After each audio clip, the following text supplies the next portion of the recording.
Boom! And we are live with another episode of the Brown Water Banter podcast. My name is Jared Seymour. My name is Joey Cates. It is Joey Cates. And in the studio today, returning guest from episode 2. An OG.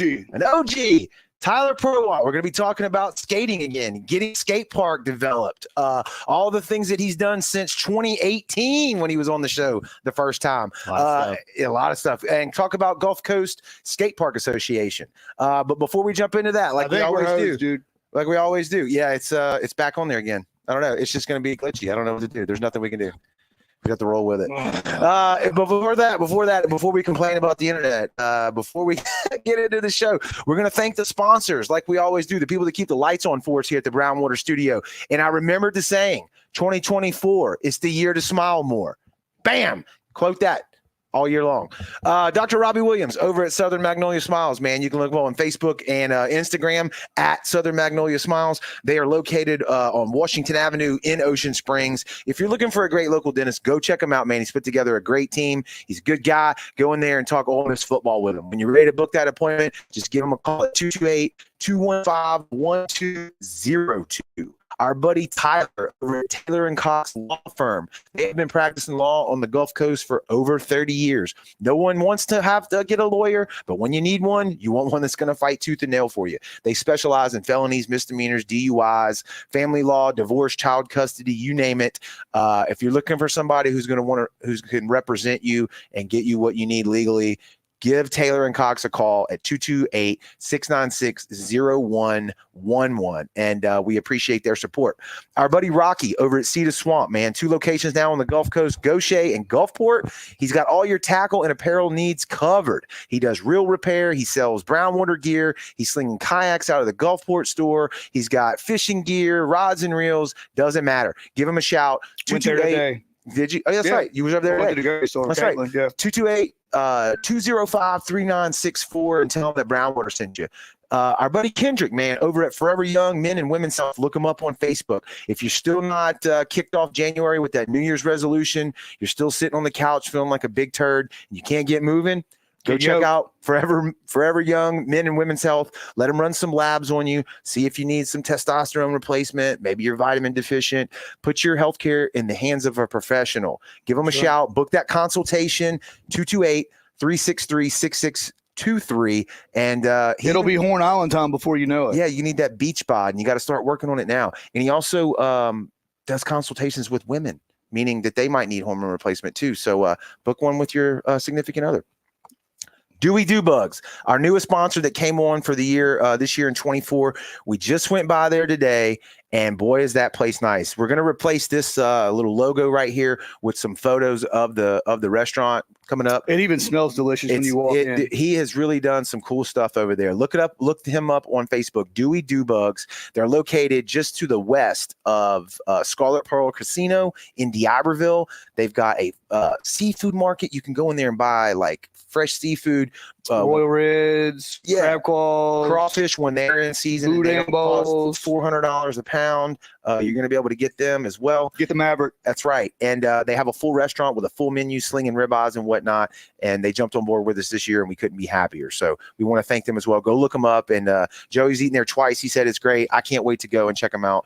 Looking forward to it. So now that that's out of the way, people, you may have noticed in the intro, I said returning guests. Tyler was on episode 2 when I was still recording these with no video in my kitchen. He's before me. House. He's even before me. Yeah, he's got more clout than OG. Dude, why am I sitting on this side of the table? We talked about it. We talked about putting him on this side and you over there. My bad, but the questions would have been hard to switch the cameras. Yeah. But yeah. So now fully, I guess you did see though maybe the video when we were in the studio in Biloxi. Yeah, man. So you saw some of that. I also, I helped out with not even just the Brown Water Banter, but a little bit with the sound. That's right. Some of the background stuff. That's right. And I forget, dude. It's like when I was looking at it today, it says I think it was April.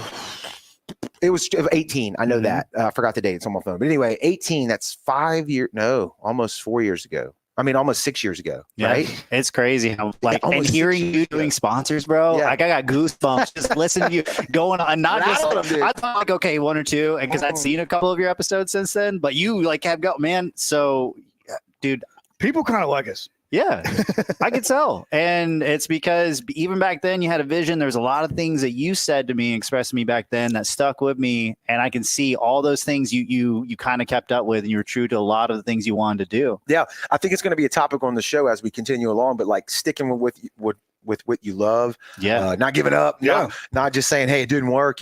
We're not where I want to be at all. Joey, we have meetings all the time about, where we want to go. And I don't know how to get there. Yeah. We're having one after this show, actually. I don't know how to get there, like specifically, but if you just stay at it long enough, and I know that's what you've done with the skate park. So let's jump into that. Let's, like I said, episode 2, you came on and I was listening to a little bit of it on the drive over here. We were talking about refresher. A little bit of a I wonder refresher. what I said. I haven't listened to that. Well, back in a while. so I didn't get, I haven't either. I haven't either at all.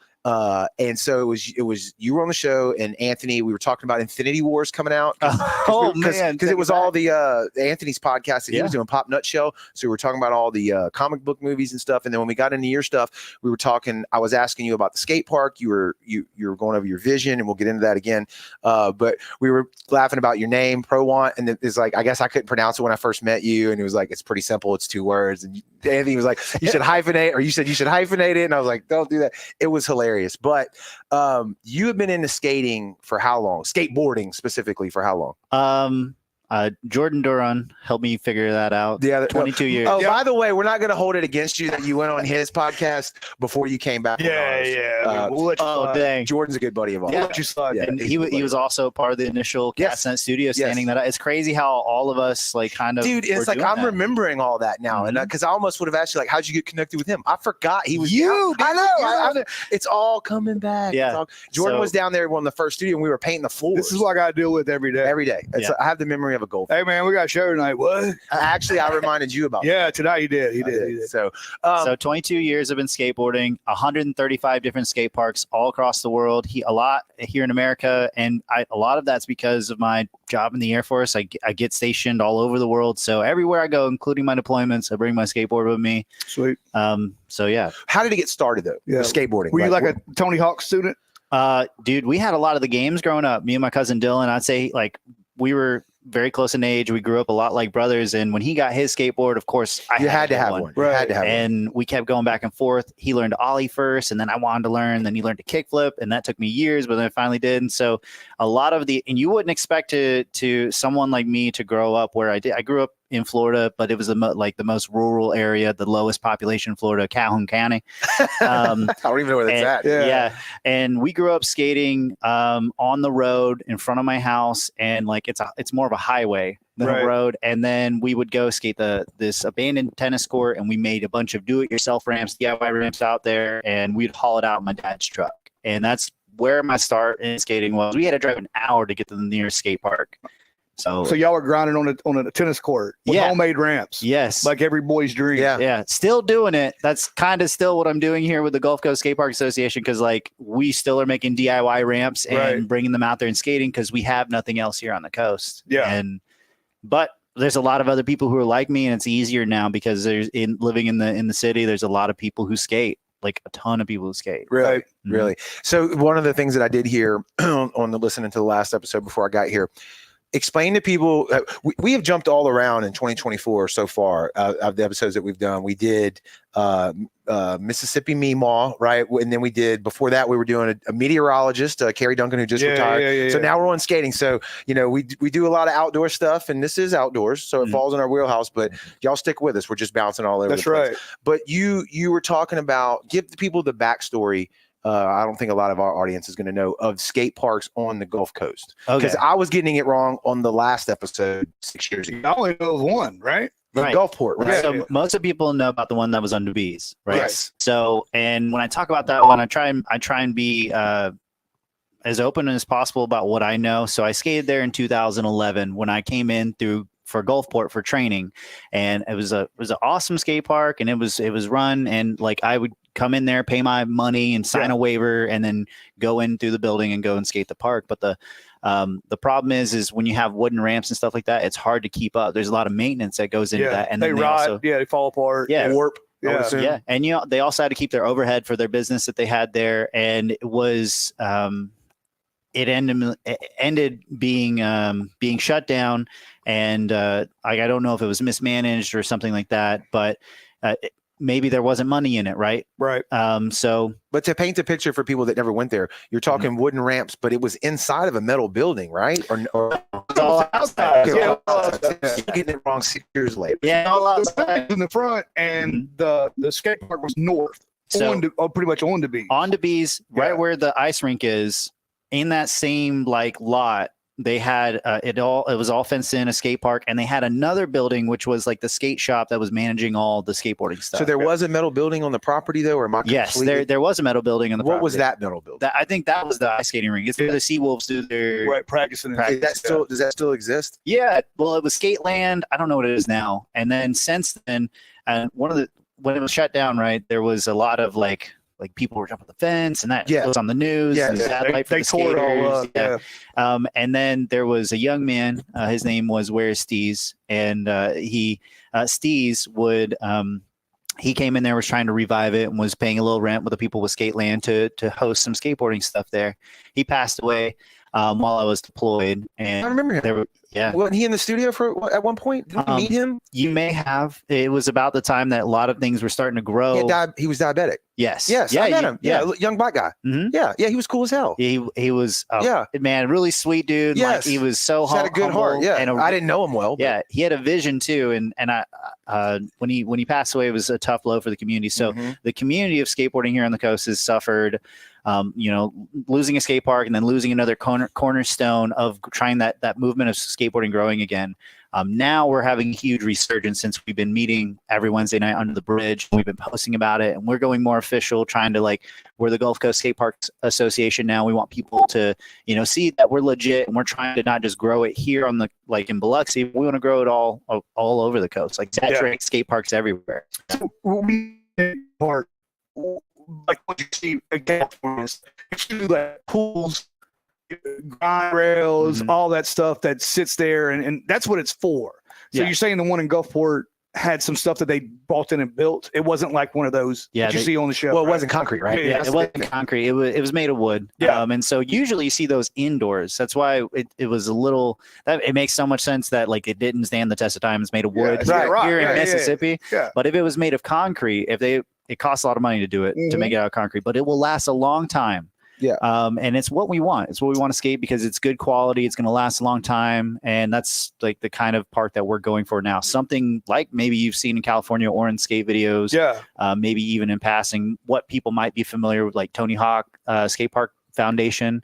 The kind of projects they fund are going towards money for those free public use skate parks. Yeah.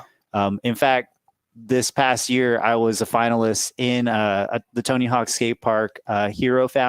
It was the Tony Hawk Skate Park Hero contest. I was a finalist in it. I raised $10,000 for skateboarding projects across the United States. That was before I got stationed back here at Keesler from Belgium. Okay. So those are the kind of parks that we want to make, or the free public use skate parks made with concrete. But we want it.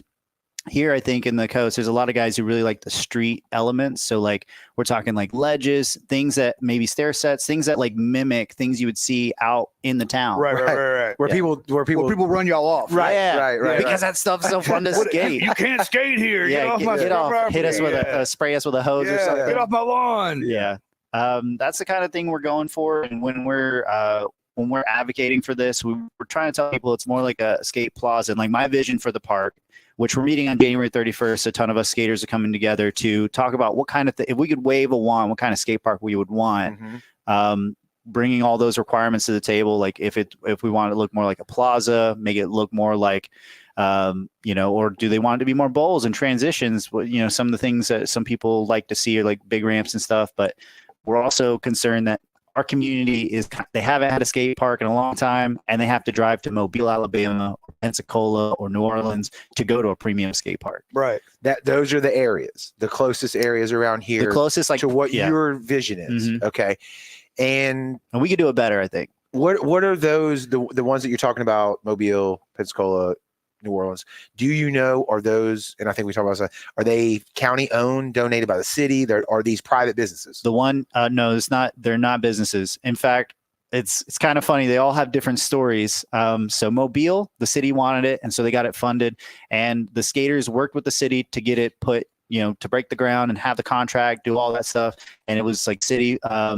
Now it was through grants and city funding, like a combination. Right. Now in New Orleans, they did things way different. Oh, of course, it's New Orleans. Why would they do it like anybody else? Yeah, and I kind of love this story because you find out a lot about like DIY projects. Sometimes they do these renegade projects. Skateboarders will come in, don't even ask the city. They just start like putting concrete down, starting doing stuff, making DIY stuff, and they don't really coordinate with the city. They just do it because it's an underused part of their city. And so they built a lot of stuff down there under the Underay Bridge in New Orleans. And then there was a big stink. The city was was going to tear it out, and then there was community uproar. Yeah, they were mad. They're like, they're not hurting anybody. And the city's like, whoa.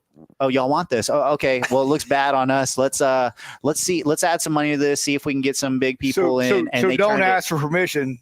Beg for forgiveness. There's two ways to handle it, right? And so we've been leaning forward very much with Biloxi to get a skate park built, and it seems like they want this here. And when I say that, city councilman and okay. So Alderman Felix Gines, he put in the community of Biloxi put in that pickleball court, and they have a Howard Hopkins project happening right now.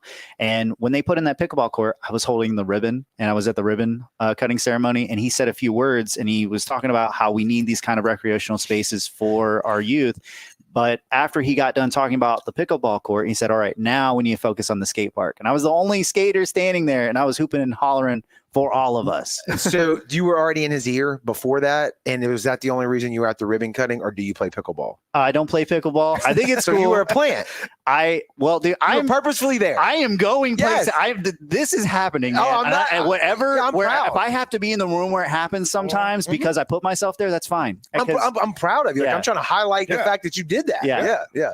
So that's why you were there. Yeah. And I didn't even really ask. I was like, I just kind of like, because a bunch of people walked up and grabbed the red ribbon. Anybody know who this dude is? Why is he here? I'm on the end. I got the picture. I'll have to show you, but I'm on the end holding the ribbon. Yeah. Now, were you already in his ears specifically about the skate park, or did he just say that? No, I think that he's seen some of the things I've been doing, but I know that there's people who are on the Biloxi Main Street board of directors. Yes. And one of our huge advocates and huge help for all this movement is Eric Keller and Corey Christie and a couple other people there. And I feel like you guys know who they are. Yeah. Okay. So and they've been helping me, pushing me, and every time we're faced with a challenge, I bring it up to them. They try and find a creative way to fix it. Like, we have a problem with the lights, right? And so they're talking to the people who can fix the light that we're skating. When we were saying that we want to do these events, like this event that we're going to do here on the 20th, he's been a big part in helping us coordinate that, make sure we have the right permits, or we're doing it by the book, because we could go renegade, go like New Orleans, right? But I don't want to face the stink, right? And I don't want to give a bad name. Especially when you're trying to get something. And you know what I'm saying? Yeah. And this is like our pilot park. We want this to happen in Biloxi, but we want to show that this model works. We want to show the economic impacts, how it's impacting the youth, how this is a good thing for the community. We want to show that with Biloxi. Biloxi is going to win big compared to the other cities because they do this. And then we want to move and go to Ocean Springs. That should have had a skate park for a long time. Think about the kind of art community they have down there. Yeah. Long Beach. And then maybe one day Gulfport. If we're talking about the order, but I'm not stopping there. We want to build this thing all over the coast. Is my vision. Like, if we're going to call ourselves the Gulf Coast Skatepark Association, we want to do it across the Gulf Coast. Okay. So talk to people then. You've mentioned it, but explain to me what you're doing now in Biloxi and like how you're doing it, the legality of it, and how you started just that. So, with Wednesday night skate sessions, it's kind of like been the start. And then because we want to show, we've been using these big skate jam events, like on Saturdays, like once a quarter, to highlight like our community. And so the last one was really successful. We had a game of skate contest. It's kind of like when you play horse. You ever play horse with basketball? Yeah. So you set a trick with the skateboard, and then someone else has to try and do it. And so it was a tournament, and it was really successful. We had like 30 skaters in the event, and 150 like spectators and families come out, and we partnered up. That many? Yeah, and we partnered up with the disc golf guys, who they had about like 60 people playing disc golf that day. I might be wrong on that number. It was somewhere around 60. I didn't know there's a course underneath there too. That people don't know about. And then and that's another like community. Yeah, Save the Par, Ryan Morris, he's been a huge help with partnering with us, and he's been a huge advocate for us, and they were successful, and we're kind of following their footsteps. They've been raising money. They got enough to fund an 18-hole course out there, and they're doing tournaments and stuff in tandem with us. Right. And so what's happening is the city seeing that space is being used, underutilized space, right? Like a space that like, Yeah, because what else can you put under it? Do you put the farmer's market, but y'all aren't in the farmer's market. Y'all are north of that, right? Right. I could set up a cardboard box, maybe sleep under it. Yeah, right, exactly. There's a lot of that which I know the city wants to deal with that problem, maybe by making it nicer, putting in these parks and basketball courts and maybe a canoe launch point and all these other things. This is how you could improve that problem. Maybe. Now, was Joey right though? Are you under the same one? You're under I-110. Yep. And then you're just north of where the farmer's market is. Yes. So you're on the north side of the track. Yeah, yeah. Okay. Is that where they painted the murals and stuff? The murals is north of that. It's closer to the pickleball courts, more on the Howard Avenue. Like it's like if you were to pass under the bridge on Howard, that's where the murals are, and they look awesome. Okay. Yeah. Okay. I know what you're talking about. So that space never gets utilized unless it's maybe overflow from the Shucker Stadium, maybe. Yeah. And then even whenever the Shucker Stadium's full on going, that parking lot that we're skating, no one's in. I was going to say they don't want to walk past the tracks. Yeah, and the overflow is the farmer's market one. There's a lot of parking. And then that's the only thing around there besides like Fly Llama, but they don't really have. I don't think they have that many. They're doing great, but I don't think to be that many. So it's basically just concrete sitting there doing nothing. Yes, and our goal would be to take. There's 2 parking lots there. Take those out, and we would put in the skate park there. And that's where the city wants it. That's where we want it. We've been utilizing the space so that people could get familiar with us using that space. So when we do these events there, like people are like, oh yeah, that's where they should put a skate park. They're already there. They're using the space. All I'm waiting for is them to say, hey, we want to designate this for skateboarding, and we will leave our ramps there. The DIY stuff I keep calling out. And it's not all. It's only. I mean, you could bike, you could inline skate, you were saying skateboard. You could bring all kinds of different stuff in there. And I try to make sure I use inclusive language because we're very inclusive, right? And I try to be like, it's all wheel. You want to come out there with your one wheel, your scooters, if you want, unicycle, unicycle, fruit booting, BMX, practice juggling and unicycling, get it going. That's killer. And I like that though, like the inclusive language, like it's like a parallel to like society nowadays. Like we don't want to offend anybody in the community. Well, I mean, usually I don't care how many wheels you have. Yeah, dude. If you got 1 or 4, if you had 2 and you took 1 off, I don't care. well, usually that community runs together, like the BMX kind of trick and the skateboard and the inline guys. They're all kind of running the same. Do y'all have any bike BMX style stuff out there? Yeah, we've had a couple guys come out there in BMX. Our obstacles aren't really yet designed for that, but doesn't mean they can't come out. We have a stair. We have a 3 stair that we haul out there. We got 2 quarter pipes that you can you can bike.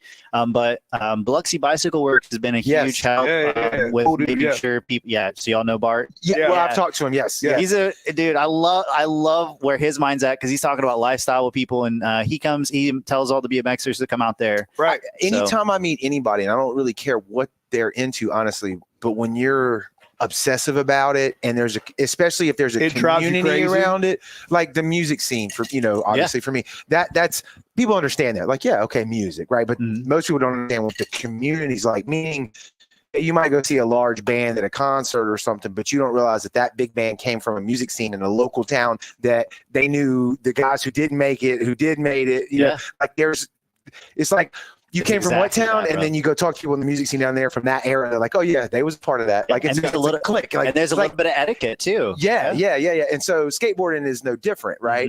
I love when people are passionate about something. Whether again, I don't care if you're like into cheese, you know what I mean, or whatever it is. There's a community around it, and you're dedicated to it. It's killer, man. So I was looking right here on the Facebook page. I'm trying to give people an idea of what you're talking about when it comes to y'all have to move all this stuff still. Am I understanding you right? It's wooden half pipe ramps. I saw them the other day. So they're like plywood 2x4s. Yeah. And we have to move it every time. And so honestly, the skaters are great. They keep bringing their stuff out there. And so we get quarter pipes that'll show up every once in a while from a new skater who heard about us and is just like, hey, we just want to see the community grow. And then even me, out of my own pocket, I've been donating to make ramps, and then I've had people I tell them what material I need, and they'll show up with like angle iron and stuff. So look, can you check it out over here on the screen? People on the audio, sorry y'all can't see this. Go look up his Facebook page, Gulf Coast Skatepark Association. But what are we looking at right here? So this is a quarter pipe that my buddy Jamie he brought in. So this one, it was homemade. And that's kind of the stuff we're rolling with right now. So that quarter pipe is about 4 feet tall. It's pretty mellow in terms of skateboarding goes. Okay. And so a lot of our guys get out there and they get techie on it. We got this one guy, Andrew Bruce. He's a local legend, really good. He's got some tricks on there that he's probably the best one I've seen skate that so far. Okay. Yeah. Now I'm noticing, obviously, like you said, that looks like that's made out of wood. I can't tell from this photo right here. Let me click over here. Are those casters on it? It looks like, look, you roll it and it's up against the curb. The curb. That's you don't want it to move, obviously, while you're on it. So those are casters, and they have since, because the elements falling off. Yeah, exactly. But what's crazy is we leave this under the bridge, right? And people come out and skate it, and we went skating, and you can see it a little better there now. Yeah. So at the bottom, it started to chip up, and so I rolled it on side so nobody would get hurt. They could see that's a problem with it. And someone within a week stood it back up and then went and got a metal transition plate so you could roll over it smoothly. And I didn't even ask anybody to do it. They just showed, and that's how the skateboarding community is. They just want it to work. Right. I'd like, okay, need some TLC. I'll go spend $20 at Harbor Freight or Lowe's and get a sheet of metal put on there. I'm looking on your page to try to here's a good one. Okay. Here, no, this is what you want. Is that on your Facebook page? I can can send it to you. The half pipe is usually what people right are. Here. It's coming up right there. Right. Well, that's some grind. Yeah. So that actually, I made that when I was in high school. We called that the Beast. I know it's a 2008 name. We called it the Beast. It's a flat rail. So it's a actual like metal rail that I welded together in ag class. How does that not fall over? Because you're saying this is removable. How does it not fall over when you hit it? It's heavy. Yeah. It's but in a perfect world, you would base. want that secured into the concrete. If I got permission to bolt that down, I would. Yeah. But what I'm asking you is when you hit that, then obviously your weight has to go up and then straight down. You're not putting any sideways weight on that. You're thinking physics. You're thinking with your jiu-jitsu mind. A little bit. Yeah. I'm looking at that photo. I'm like, I don't know how you're even doing that. So you're right. When you come up, like with the board, you're coming up and then you want your weight to go straight back down. If you bring your board and put your weight like sideways on it, you will tip it over. Correct. So a perfect world, we need those secured. Yeah. Okay. So let me real quick. Well, what I was saying is you usually see the half pipe, and that's usually what skate was founded on, right? It's just back and forth, back and forth, back and forth. For those little ones, the quarter pipes, you're limited, right? Because you can only do so much. Mm-hmm. So do you have a place to put a whole pipe down there? Do you think a half pipe? Yeah. Like if we were to get like a half pipe, we'd absolutely be able to put it under the bridge. And it'd be good. The kind of park that we're looking to build, it's not going to be anything like the coast has seen. It's going to be like we want like a $2 million, $3 million skate park, like they did in Pensacola. This guy named John Shell, for 8 years, he fought to get them a skate park, and he finally got it.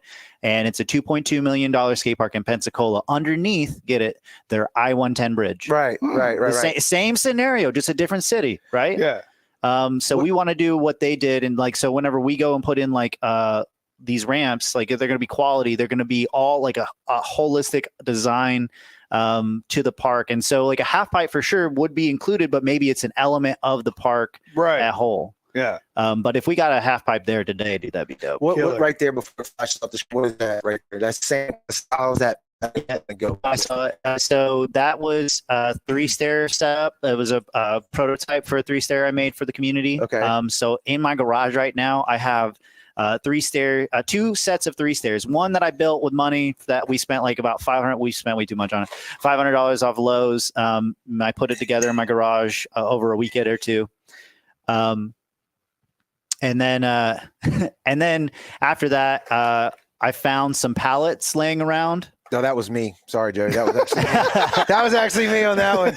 I guess I don't know what hit that. The ice. I don't know. Anyway, keep going. What I was saying is I found some pallets and then I went and turned those and refurbished them into another 3-stair. And so now whenever the demo happens and the skate event happens, there's going to be 2 3-stairs set up for people to skate. And that's what our best trick contest is going to be on. Okay. Is going to be on those 3 stairs I made.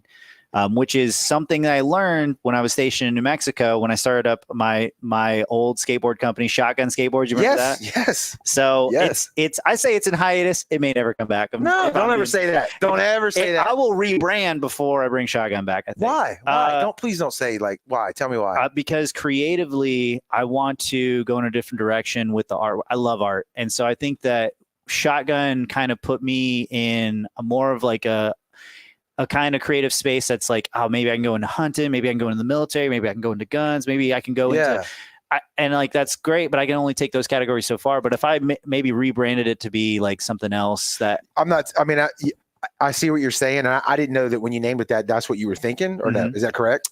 Yeah, I was in the military. Like, I still am. Still am. Yeah, and me and my buddy, that's really it. And it took off where we were. But here on the coast, but I still think it could be, again, we're just chatting. But like, I still think you could keep it Shotgun Skateboards and it could have any artwork on it. It just sound cool. Yeah. It just sounds just cool. Put your little logo on it and then put whatever you want. It does it. But anyway, I might. We'll talk more about you could that. have like damn. Hey, we got a Pelican logo that would look sweet. Yo, collab. Let's go. Let's do it. Yeah. I forgot where we're at though. So I was talking about that 3-stair we made. But no. So that makes me think like, it's like, again, I'll relate it back to like the music community, he's hauling gear in and out of the shows, like drums, guitar, bass. People don't realize how much work that takes. Even when we were running, y'all are doing the same thing. Yeah. When we were doing the sound with bringing the bands in and out, you saw it. And that was just on a small scale then. Yeah. But y'all are doing the same thing for your thing. Yeah. And, I kind of love the grind a little bit, but at the same time, like it needs to be going somewhere, right? Yes. It needs to, and that's why we do these things. And we've made a little bit of fun. We've been fundraising. I'm not saying we made money because we need this money to stand up our organization. So that's why like everything we do needs to have like it needs to be towards something. So this event that we're doing is towards getting us stood up by the January 31st. My goal is to have submitted for our EIN number to be legally registered as a 501c3 charity with the country, with the feds, correct, and be registered with the state. And we are not yet, but the money that we're raising will be going towards doing that, writing up our bylaws so our organization can stand the test of time and nobody can go in and take the money and embezzle it and stuff. Knock it away. Like that's why we need the money that we're raising now. Once we're there, we can start going after grants and talking to like the skate. Like everybody knows somehow he donates money for skateboards, or for skate parks, and there's a bunch of other grants that are like that. But you have to be established first. Yeah, the city could go for them, but the real reason we're doing all this is because the city isn't. They're doing a great job. I'm not bashing them, but they're not doing it as fast as we want it. We want to skate. Well, now. That's and so I don't care what kind of legwork we have to do to make it happen. But we have to be registered to do all that stuff. Yes. And that's the real vision. But everything we do is adding up to something. So he's saying us hauling that stuff out there, like it's not wasted on me because it's on my back that I'm kind of pulling a lot of stuff out there. But you're getting on the news, WLOX, WXXV. I mean, that's all, hype for y'all and good press. And we keep rolling with it too. Like after that, like we got a lot more people coming to our events and seeing us. And like I think the skaters for a long time have been afraid to hope, right? When Steve started to do that stuff, right? It was coming after just a few years after they shut down the park. And so a lot of skateboarders kind of like were hesitant to gave up. And even now they're seeing me coming in, new guy on the block, trying to do something, right? So some skaters are still a little hesitant. And I would hope that like they'd come out and see like what we're doing. And like we're so consistent. Every Wednesday night we're under that bridge. Every quarter we're going to be doing an event. Maybe next time we'll do it in Ocean Springs. See if they're up to do it in the downtown area. We would love to, because we want this thing to not just be here. Yeah. But to do it, of course, you'd have to have 20, 30 yards of flat concrete to be able to do anything with it. A little bit more than that. Yeah. But I mean, something. Yeah. Something smooth. Something like I'm thinking. There's a couple parking lots I got my eye on in Ocean Springs. Right. Skaters they see the world through a different lens. They're always thinking, "Can I skate that?" Yeah, exactly. That's the first thing I thought when I walked in here. You mentioned, you can skate this for sure. Yeah, you can go out the door. You talked about it a second ago. Your event, is there an actual Facebook event created for that? There's not a Facebook event created for that, but it's all over our social media. We got to make that happen. Yeah, there it is. Right there. Yeah. So go into that event. Camera, go into that event. I'll grab it. Let's see if I can get it. So Yeah.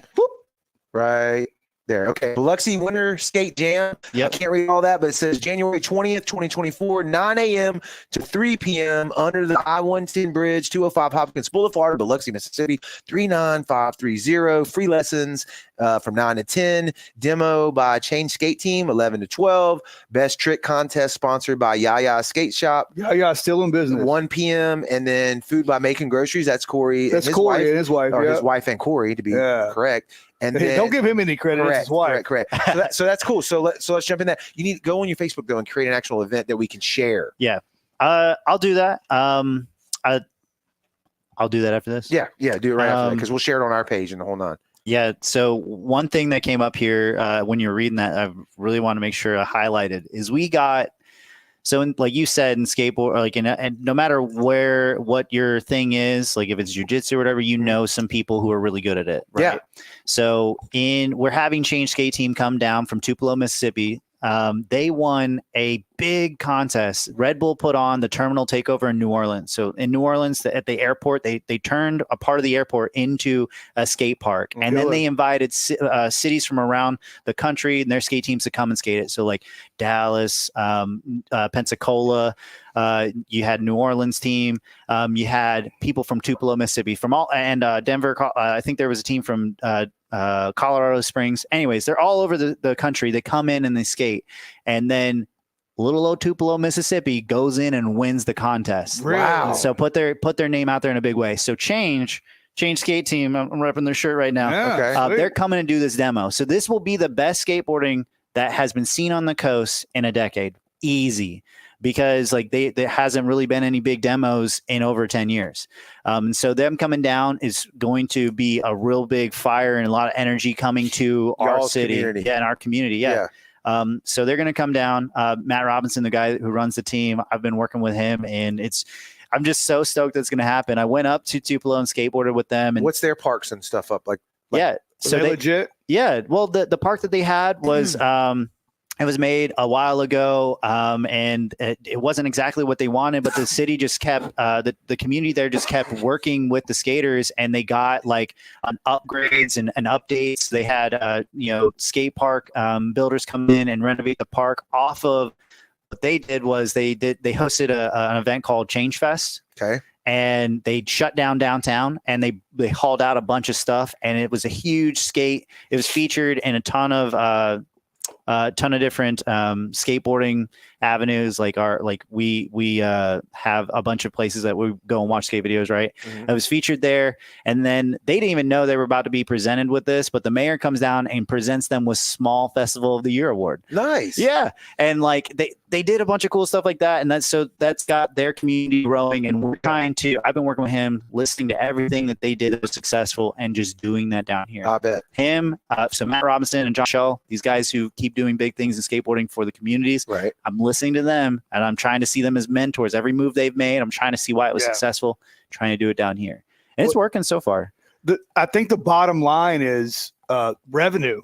Yeah. Like it's going to bring people. That's what the city wants to hear, right? Yes. What is the revenue going to do for the city of Biloxi? Oh, it was one of the coolest moments I had. I got to give a presentation to the Biloxi Main Street board of directors. A lot of them are business owners and other people in the community. And whenever I went into like why we need a skate park, I talked about the youth, right? We need the youth to start like talking to people, being more social. We talked about how skateboarding makes them more resilient. There's a ton of like good like health aspects of that. That's great. It's good for the community. We start networking more. I'm coming on your show to talk to you about this. Other people hearing about this good thing that's happening. Great. But when I started talking about the economic impact, they all sat up in their chairs. That's all they're worried about. Of course. Yeah, that's the bottom line. That's what they work. Yeah. Yes. So we want to, it's one of those things that will bring people to the coast. So if you think about it, me and all my friends who go and skate, right?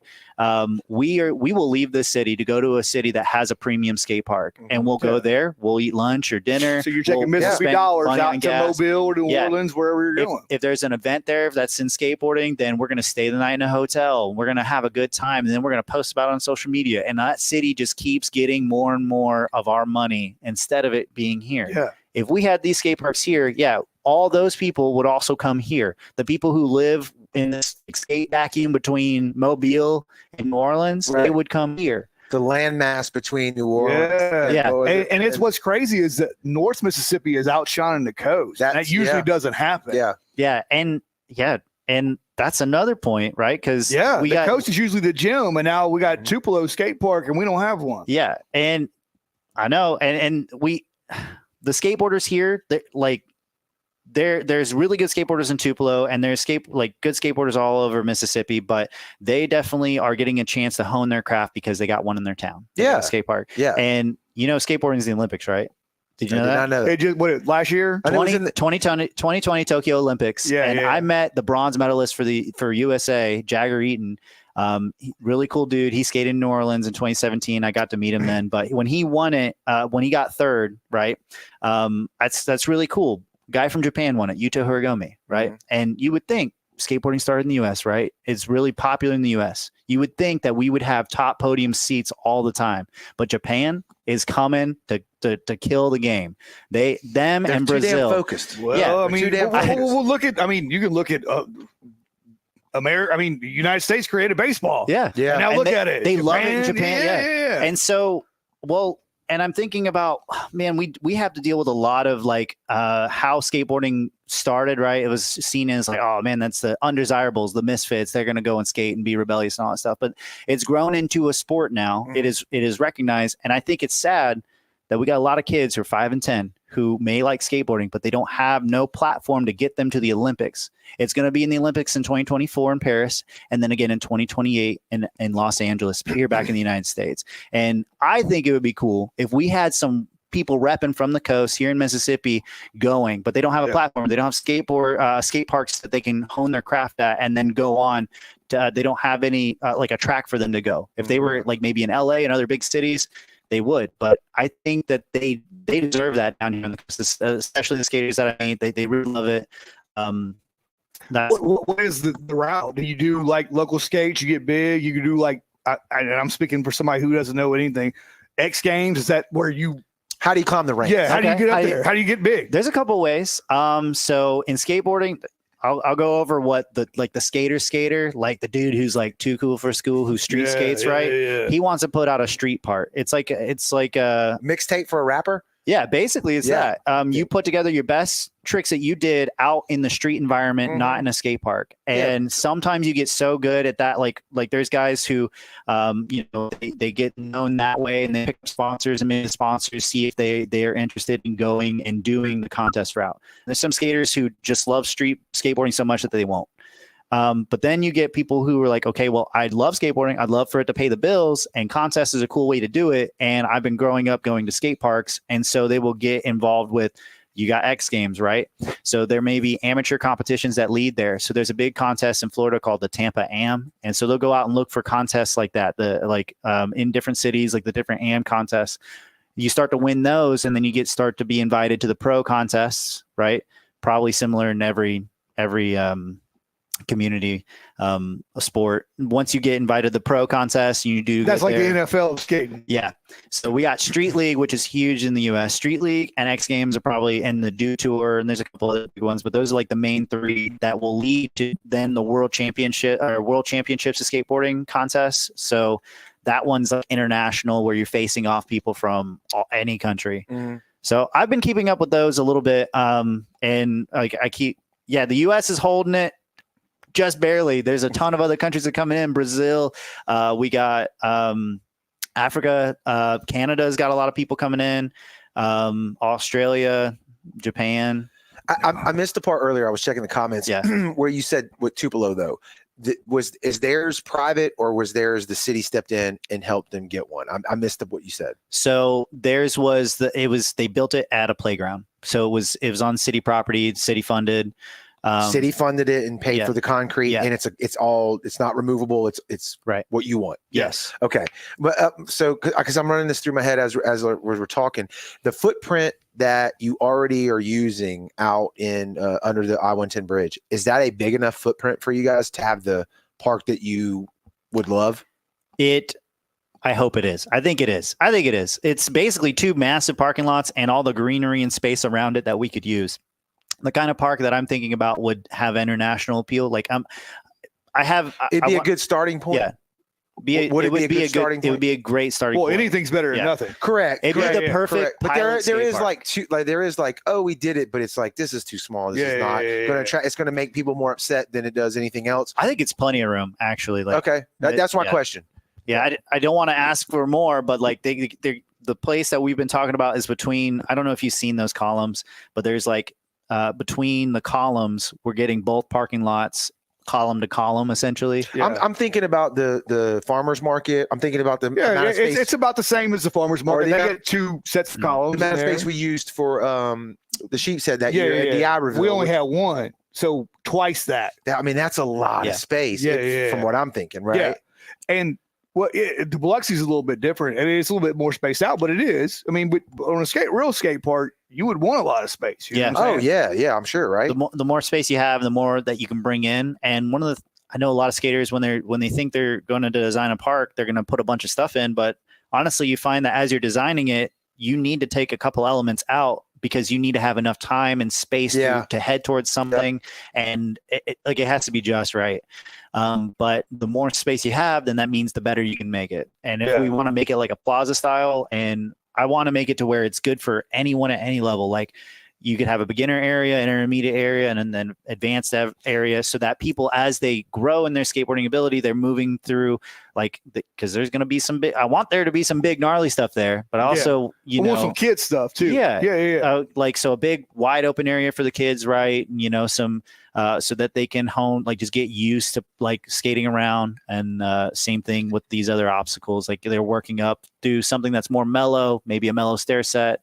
And then like a big stair set, like 9 or 10 stair. Where you're at right now, I'm thinking in that parking lot, how big of a problem are rocks? They have to be sweet. Do y'all sweep them before I use them? Yeah. So we get out there and that's all I can think about. Rocks. We broom it. Some people bring out their leaf blower. It's an asphalt parking lot, but it's under that bridge, so it's still kind of fairly new. Right. It doesn't have a lot of like foot or car traffic. Right. Driven on all the time. So like if they were put in a park, it would have to be completely. It would not look anything like a parking lot. Like we would like hopefully depending on what the surveys, if they could do it, like if they could dig into the ground a little bit there and then put like fill it in for ramps and stuff. How deep do you need it to go as far as like? That's a question that, like, after I spoke to a skate park designer, maybe I would know. Okay. I don't. It just depends. What on what about like the ones you've been to, Mobile, Pensacola? Sometimes I see usually like swimming pool deep. That's right? what I'm like thinking. 8-10 feet somewhere around there. No, I would think less, huh? 5. I know what you're talking about, Joey. I know the videos you're talking about. So it could be that. So like a shallow end, that's maybe 4 or 5 feet, to a deep part that's maybe 10 footer. Right. So yeah. Yeah, I don't know down there. Could you go 10 feet deep down there? Now probably be full of water. Now that's what I'm saying. In Mobile, they added an extension, and what I think I liked about what they did is they hauled in a bunch of dirt, because that makes it, then you don't have to dig into the ground. You go haul a bunch of dirt, and then you build the bowl on it, and it's better for drainage too, because if your bowl's way up here, and that's one of the things that I've learned I've done a lot of research on designing skate parks. The number one problem you're going to have is drainage. So figuring that part out in the beginning. There's plumbing in skate parks, actually. Right, I believe it. Yeah. Now, would you leave this open? Would you leave it gated? Would you leave it? What's your vision on that? It probably have to be gated, right? Yeah, not necessarily, but my hope would that it would be a free public use skate park, no gates, no fences. I don't think they look aesthetically pleasing. I understand that there's also legalities and stuff to it, and it may not even be a decision I can make. Like they're going to be like, well, do you want it or not? And it could be. Yeah, but if we could have no gate, that would be probably the best case scenario. I've been to plenty of skate parks, no gates, no fences. Well, we'll get into that, because I know that's going to be the number one topic. What happens if somebody goes out there and gets hurt? That's probably the number one topic. Yeah. So liability, just like any playground or football field or sports field complex, they have liability for those places. It would be basically the same thing. And cities all over America do this. Proper signage needs to be up. That's going to be one of the biggest things. And saying like, it's not just skate at your own risk. Here is like the rules of the state. Yes. Yeah. Don't do these things. They have that at a walking track. Yeah. It's preferred, right, that you wear a helmet. It's encouraged. If you're under 18, then like mandatory. Maybe mandatory. Because your brain's still developing, all that stuff. And legally your parents want to you're making a long-term decision about your life that your parents should be making for you. So it's just better that you wear your helmet. But I get it. I brought my helmet. I try and wear it as much as I can, but I've been skating for 22 years. But you got good hair too. Oh yeah, can't mess up the hair. Yeah, bro. Damn, that's good. Yeah, You got good hair. Yeah, appreciate I it. keep my helmet. Yeah, on. we keep going. We're bald, Straight man. up. Oh, We're man. old, Yeah, that was man. good. Yeah, you got good hair. That was good. But I mean, maybe you could do something on like your website to where there's a flyer, boom, boom, boom. You fill it out. No, City of Biloxi has no blah blah blah blah blah. Sign it, and then you have it on file there. Yeah, That way a the waiver. city- a waiver. Yeah. But We're in the age of the QR codes though, so maybe we could put it up at the skate park because I've thought about this too. That's a really good idea. And okay, the Gulf Coast Skatepark Association, or maybe we just get the city that it's in the city to manage that because they're going to want that on record anyway if somebody gets hurt. And so but they're not going to want to do it. Well, Right. it's like, you know what it's Yeah. like? It's like the trampoline parks. I don't know if you've ever been to those, the jump parks or whatever that's all around here right now. You can't even go on the floor or on the play area or Until whatever. you sign the waiver, but that does not. that's because it's a business is owning that. Correct. So they're correct. trying to protect their business. Right, but the city's going to do the same city can way. be sued as well. Yeah, absolutely. well. If somebody was to fall like in the parking lot right now, because we are skating there right now. This is skateboarding happens within Biloxi already. But because I'm not an attorney, we're sponsored Yeah. by one. Taylor Yeah. Cox. Yeah. I'm not an attorney, but because the Shameless city, plug. but because the city has not. That's a parking lot. Y'all decided to put skate stuff on there and skate, and then you got hurt. Versus the city spent money and created the ramps and all that stuff, and then you got hurt. There is like intent there. Yeah. They intended you to do that, Right. so that would open that up. But I So- get that you're saying like no different than a soccer field, football Correct. field, bike park, Correct. dog park. There's insurances out I there. mean, to even take- pickleball. There's Correct. a lot of Even injuries in pickleball. Correct. Jiu-jitsu. Yeah. As I know. And we want to, instead of, because I think a lot of times when those questions come up, I want to face them head on. I've been doing a lot of research trying to figure that out because I want to be able to speak to people, make them feel better. Like this is a thing that can happen. It happens all over the country. And we can work through that challenge together. So whenever I talk to the people of the city about it, like I'm very open to figure out what's the best way to manage that. Cause I know that. And I would hate for it to get shut down because, some Karen out there wanted to sue because they didn't realize their kid would get hurt skateboarding. Or they didn't know their kid was happen. there. They went with a friend and I didn't know. Yeah. Joe, you might be able to help answer on this. You said $2.2 million, and that was in Pensacola or Mobile or New Orleans or all Pensacola. Mm-hmm. You don't know about the other two specifically? Ballparking. Well, I know they're always working on the one in New Orleans, but ballparking, I think it's over $1 million now because they keep adding to it and didn't start there, but it grew there. Yeah. And same with Tupelo. I think it might be maybe 500,000. And then they got some money for some renovations as well. And all of those, New Orleans, Pensacola, Mobile, are funded by the city. They're not private businesses. Is that correct? Right. Okay. So this is where I can. That sounds. I know everything nowadays is expensive, and you can't build a damn shit house for less than $500,000. You know how much concrete costs right now? That's what I'm saying. Yeah. So in one hand, $2.2 million is nothing for a project, but on the other hand, it is still a lot of money for a city to spend on something that's recreational. Yeah. Now I have no clue what a regular park costs or what I mentioned like a football field or a baseball field or a soccer complex. Well, he mentioned earlier, it's not the stuff that you see.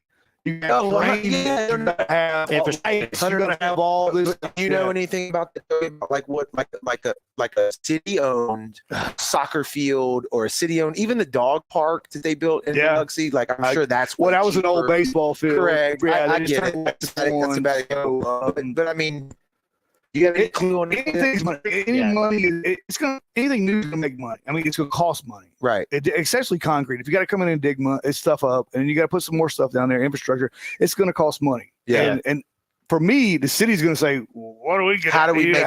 How we make and that?" I know back, you're talking ancillary. I don't know if that's the right word, but like people come in, hotels, blah blah. But that's a little bit harder to track. So actually.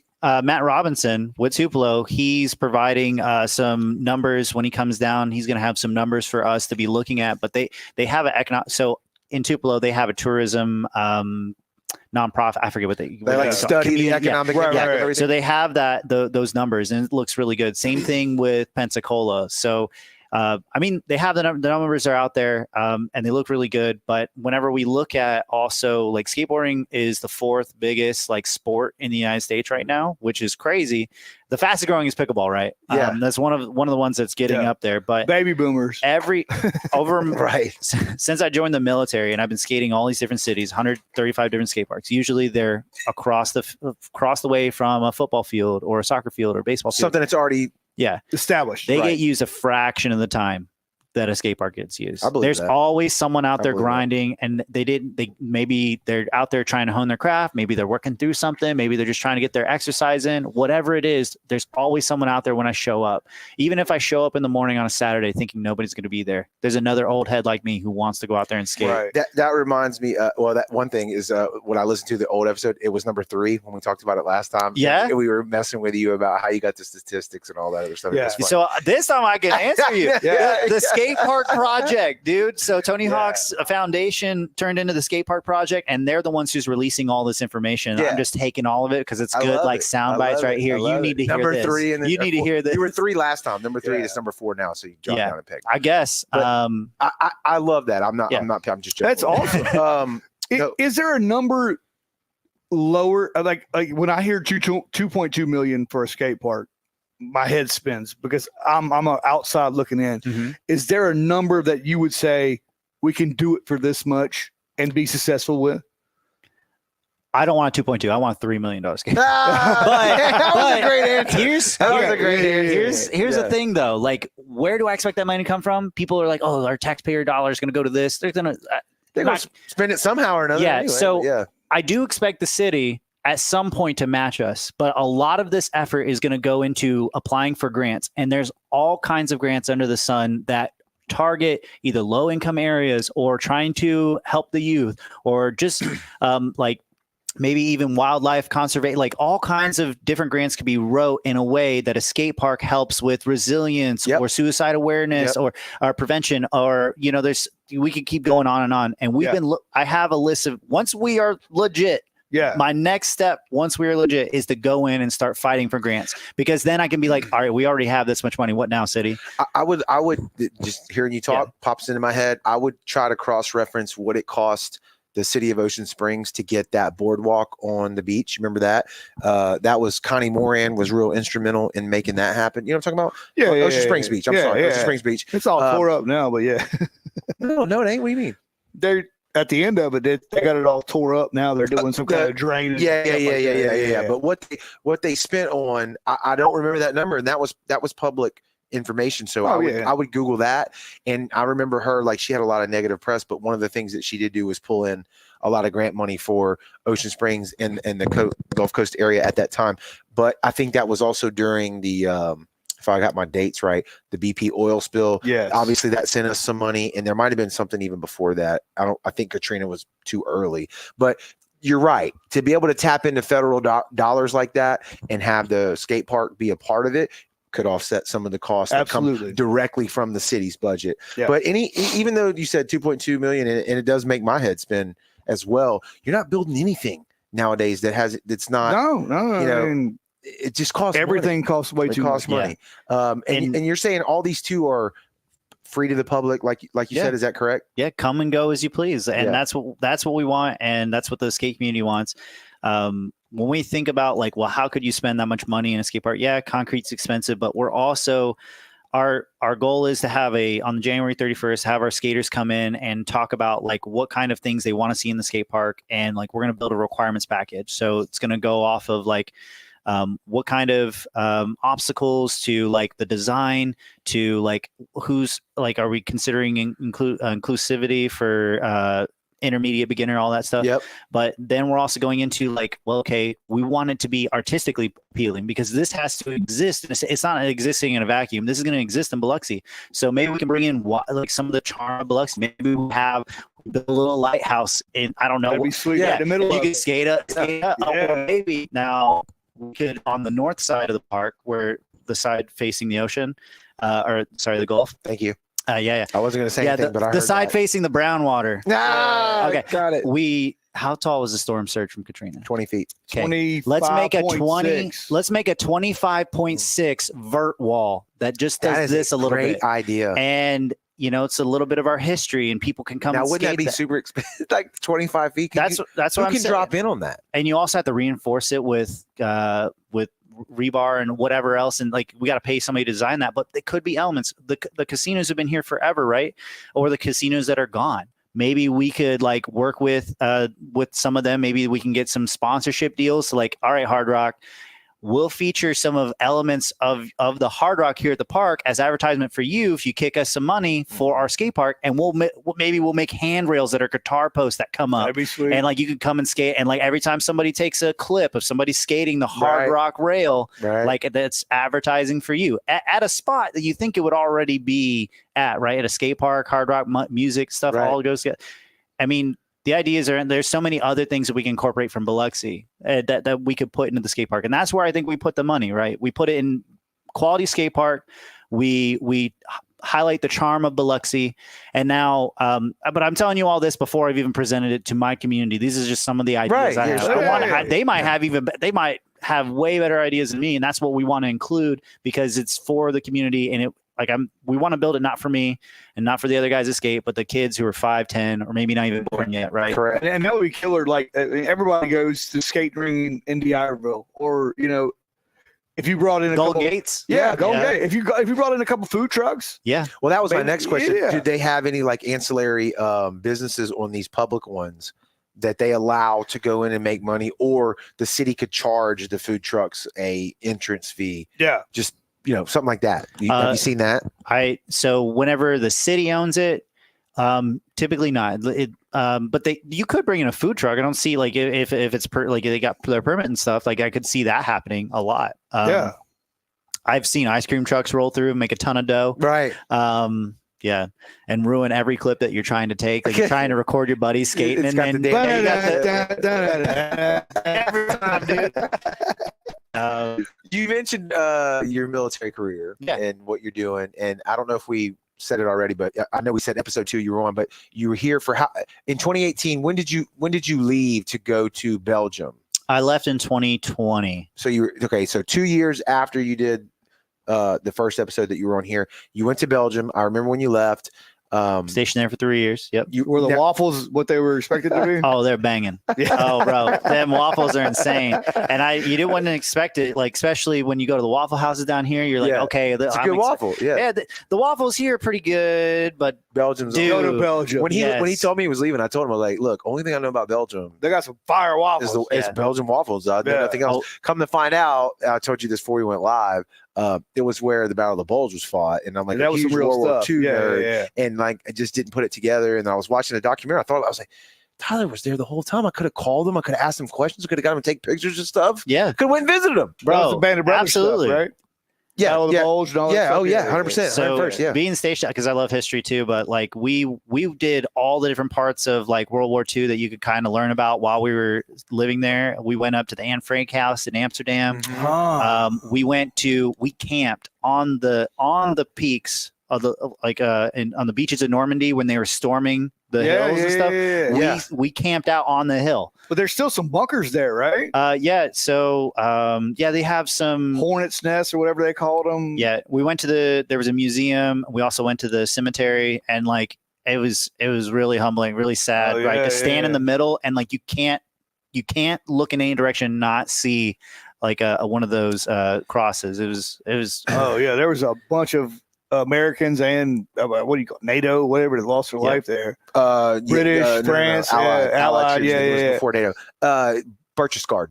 I was wrong. It's not in Belgium. The Hitler's Eagle's Nest. So I knew I was wrong when you said that. You're like, oh, I never heard of that. Yeah, Yeah. It was the Battle of the Bulge. It was there. The Ardennes force was it. So that's killer. The reason I asked all that was to say, when you were over there, how many places have you deployed first outside of Belgium?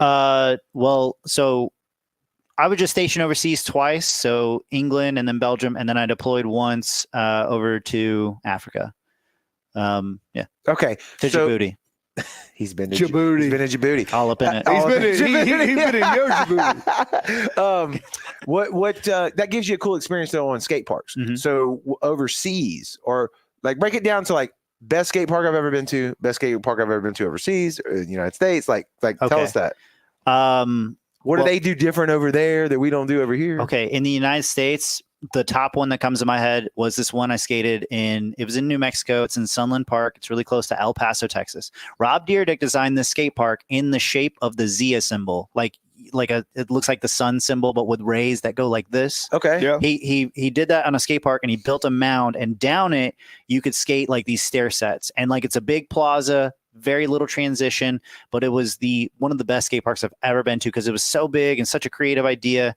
I think that one was a $2 million skate park. That was like Rob Dyrdek's brain baby. Yeah. And all his people that worked with him, which El Paso, Texas won Skate City of the Year a couple times in the last decade.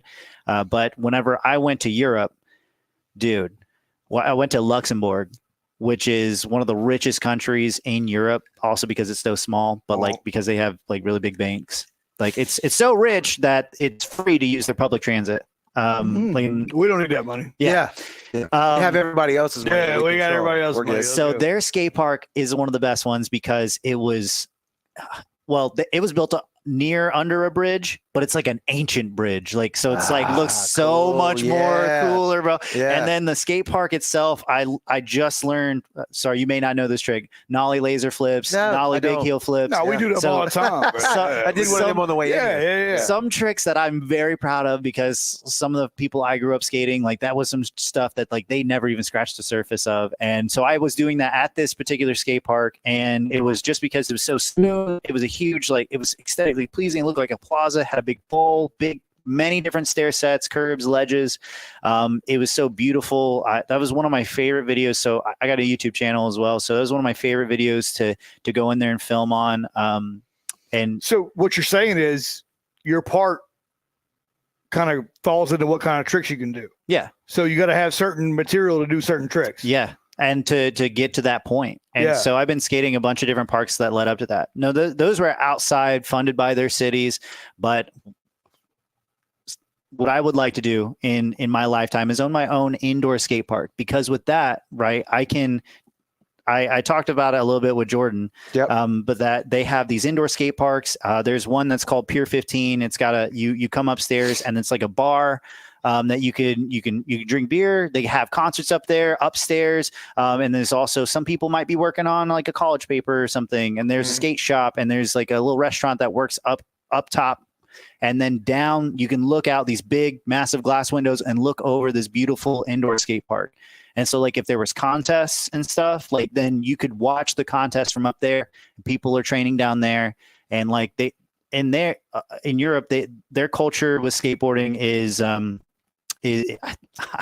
I like it way more than what we have in the South, because in the South, like, we're still growing. And we're behind. Yeah. But they're really supportive of each other, and like just how much like it's back to the art. Like, it's a lot of these places I skate, like they have beautiful murals on the wall. They put like greenery inside the skate park in a building. They'd have trees, and like, you know, that it was just beautiful. I'm just thinking around here. You brought it up earlier, sponsor wise. Like if you had a half pipe, quarter pipe, whatever it is, Hard Rock Casino, Barrage Casino. I mean, how many people are going to skate up that wall all the time and see that dang? You know what I'm saying? Yeah. It seems like it's a dang link that's missing. Yeah, I remember all the libertarian candidates. One of them, a few of them, talking about like cities to get out of like the financial troubles that they're in. They could take like the Brooklyn Bridge, and instead of it being that, it could be like the Mercedes-Benz Bridge, like the Superdome does, right? Yeah, and it's a way sponsor. for businesses or the city to make money from businesses, right? And every time on the evening news, when they say traffic's jammed up on the Mercedes-Benz Bridge, it's the same situation, but just on a this would be a smaller. Yeah, I see what you're saying. yeah. It's like instead of saying the Brooklyn Bridge, they would say the blah blah blah business bridge. Yeah. And that city would make the money. A little bit different dynamic here in a smaller situation, but it's the same concept. It's a great idea. You it's a could great name idea. a sponsor for the park, and Yeah. every time they were on the news for anything y'all brought down, it would be there. Yeah. I'm sure you got to change people's opinion though, like you said, and understand like how big it really is in the U.S. And that's the reason that like if I wanted to go into a bank and like take out like a business loan for a skate park down here, the community isn't built up for what I want to bring in, but it will be one day. I'm not going to stop. I'm retire out of here is my goal. So I bought a house here on the coast, and Sweet. I'm going to be going and advocating for a skateboard. I'm be trying to grow the community so that one day that they could enjoy something like that. Right. Yeah. You mentioned earlier though about the upstairs with the restaurant and drinking beer and stuff. What's the policy? I think about guns and gun ranges. How do you serve alcohol on a facility private like that and then have a skate park next to it? Is it? Bro, I got no idea. Okay. Okay. But, I didn't know if you knew. But I can look into that because that's obstacle I'm going to have to face one day. And I think in Europe, they care a lot less. Well, yeah. So that's why their whole legal system is different over there. Over we here, got like, a king and queen, bro. You can't. No, you can't but, yeah, right. Yeah. But like over here, everybody's so happy. Like you said, like the Karens that want to turn everything. And what's crazy is there's not really a suing culture in Europe. Well, their courts probably aren't set up. Yeah, for that, right? Like different laws. But you know what I mean? Even their small country towns had skate parks. Yeah, which blew my mind. Yeah, so they do data driven. They're paying attention to the data, where like how it's helping, like how much it gets used. If they bring this in, like they will do survey after survey before they do anything, which does kind of suck. But once they have all that info from the surveys and checking out and doing their estimates and quotes, they're gonna go and fund it. So you're just doing hot spots. Yeah, the hot spots are they're doing it. I actually sat in, and it was really cool. I sat in one of the small Belgian towns. I was invited, me and my buddy Jens. We went and we're sitting there at their meeting with the city, talking about building a skate park in their little town, and they had beer in the beer carts, and everyone, it was kind of like expected, like, go get a beer, it's free. Yeah. And so I went over there and got a beer in the middle of this meeting with like officials and stuff. And I remember I brought a bottle from the thing and was just drinking out of the bottle. And one of the other skaters came up to me and he was talking to me in Dutch, but he was upset. I was like, what's wrong? And he's like, oh, you speak English? Okay. Yeah. You need to be using the glass that goes with it. Because if you don't drink it out of the glass. Disrespect basically. And it's like, okay, yeah, man, I'll go. So I went and got the glass. But he's like, it's a different taste. And also you're not supposed to, like, you're not supposed to drink it straight out of the bottle. Like, we thought it was a Busch Light, man. We were just going to drink it. That's true though. They wanted to open up the flavors and like an air out. It's just like a bourbon or anything like that. And that's what I was going to report back to you. Yeah. The Belgians were great. Sorry, the waffles in Belgium were great, but the beer, oh my God, was so much better. Oh, was it really? Yes. Yeah, European beer. I've never been. Well, the Belgian beer specifically, you got the Trappist beer, you got the triple Carmelites, they got like the Duvals, like they're kind of, it's a little bit more darker, it's a little bit more alcohol content. Definitely, you can get them at Disney World. Yeah, really? Yeah. Well, you do the walk around. They have Belgian beers and all that. That actually was really cool. Yeah, that was my favorite part. We did have a question come in, so I'm gonna ask it. All right. Dan wants to know. He says, "What do you do in the Air Force?" Oh my! Is that Dan Simpson? No, Dan Henson. He's the guy who watches Henson. Okay. He's a buddy of ours. Okay. He's asked it, so I'm asking you. Yeah. So I'm a cyber fundamentals instructor. So my military career lasts 13 years. The first 6 years I was in CE. I was in civil engineering. So I was structures. I did everything from carpentry, masonry, locksmithing, welding, painting. So it was anything that had to do with construction. That was what I did. Now, is that on a base? Yes. You know what I'm saying? Like whatever base you're on, if they need to build a facility. That was providing maintenance support for like if there was a hole in the wall or if there needed to be a demo, if they needed to do some renovations, that would be us. And then the Air Force had too many people at my rank doing that, and they forced me to retrain into cyber. And although at the time I didn't want to do it, it's turned out to be one of the best things that's happened to me in my life, and that's what I've been doing the last 7 years. I was going to say, all I ever hear cybersecurity. Yes, when I watch I watch a lot of YouTube about a lot of stuff, and it's like fields you should be into. Yeah. Tech, whether you get the degree in it or whatever, every single thing says cybersecurity. So I know we've talked about it before. You're gonna be career military, right? You have no 6 years and 300 more days, and I retire. So. How long you been in? I've been in about 13. We're fighting. Oh, so you're gonna do the 20. You're gonna do the 20. Yeah. There's a 30 as well, right? or no? I don't know about the 30. Okay. Yeah. He's like, We're not gonna get there "Woo!" anyway. He's like, yeah, that's a long time. Yeah. I want to get out and start doing a lot more skateboarding stuff as soon as possible. Yeah. But seriously, but the 20-year thing, I feel like, I guess you could have did it in construction though. Got out and had like been hit the road and done your own thing. The main but for reason cybersecurity, like you have to be. Correct me if I'm wrong. You're going to be pretty set up. Like what you get that 20-year retirement if you wanted to stay in that field. You go to Keesler. Keesler's hiring tons of I think you could do it though. Correct me if I'm wrong. You could even do it for major companies all at your house here on the coast, right? Yeah, man. I'm the most set up, and so I used to get paid by the Air Force to do hard labor. This is what I kind of joke around. Yeah, that's what I'm saying. Now I get paid by the Air Force to solve complicated cyber problems that leaders don't want to figure out or can't figure out themselves.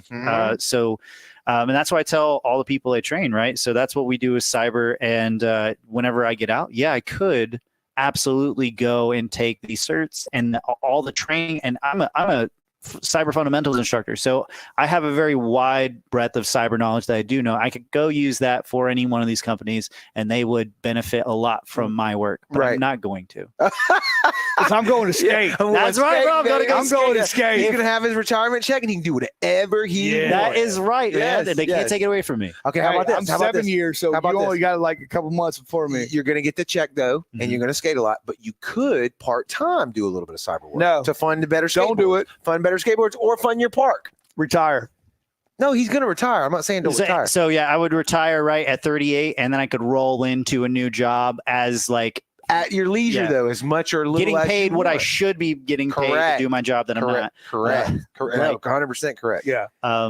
But yeah, I mean, you're right, and I like the opportunity cyber's gotten me and how my life has changed because of it, but I don't see myself pursuing cyber like for Google or for whatever tech. Right. I'm not saying jump back into a full-time career with it. I'm not saying that. What was the amount of time from construction guy to teaching that fundamental? You said fundamentals class. Did I get that right? Cybersecurity. How much time was that? So maybe about 5 or 6 years. And so whenever I got to Belgium, I realized the path that I wanted for my life whenever me and Haley.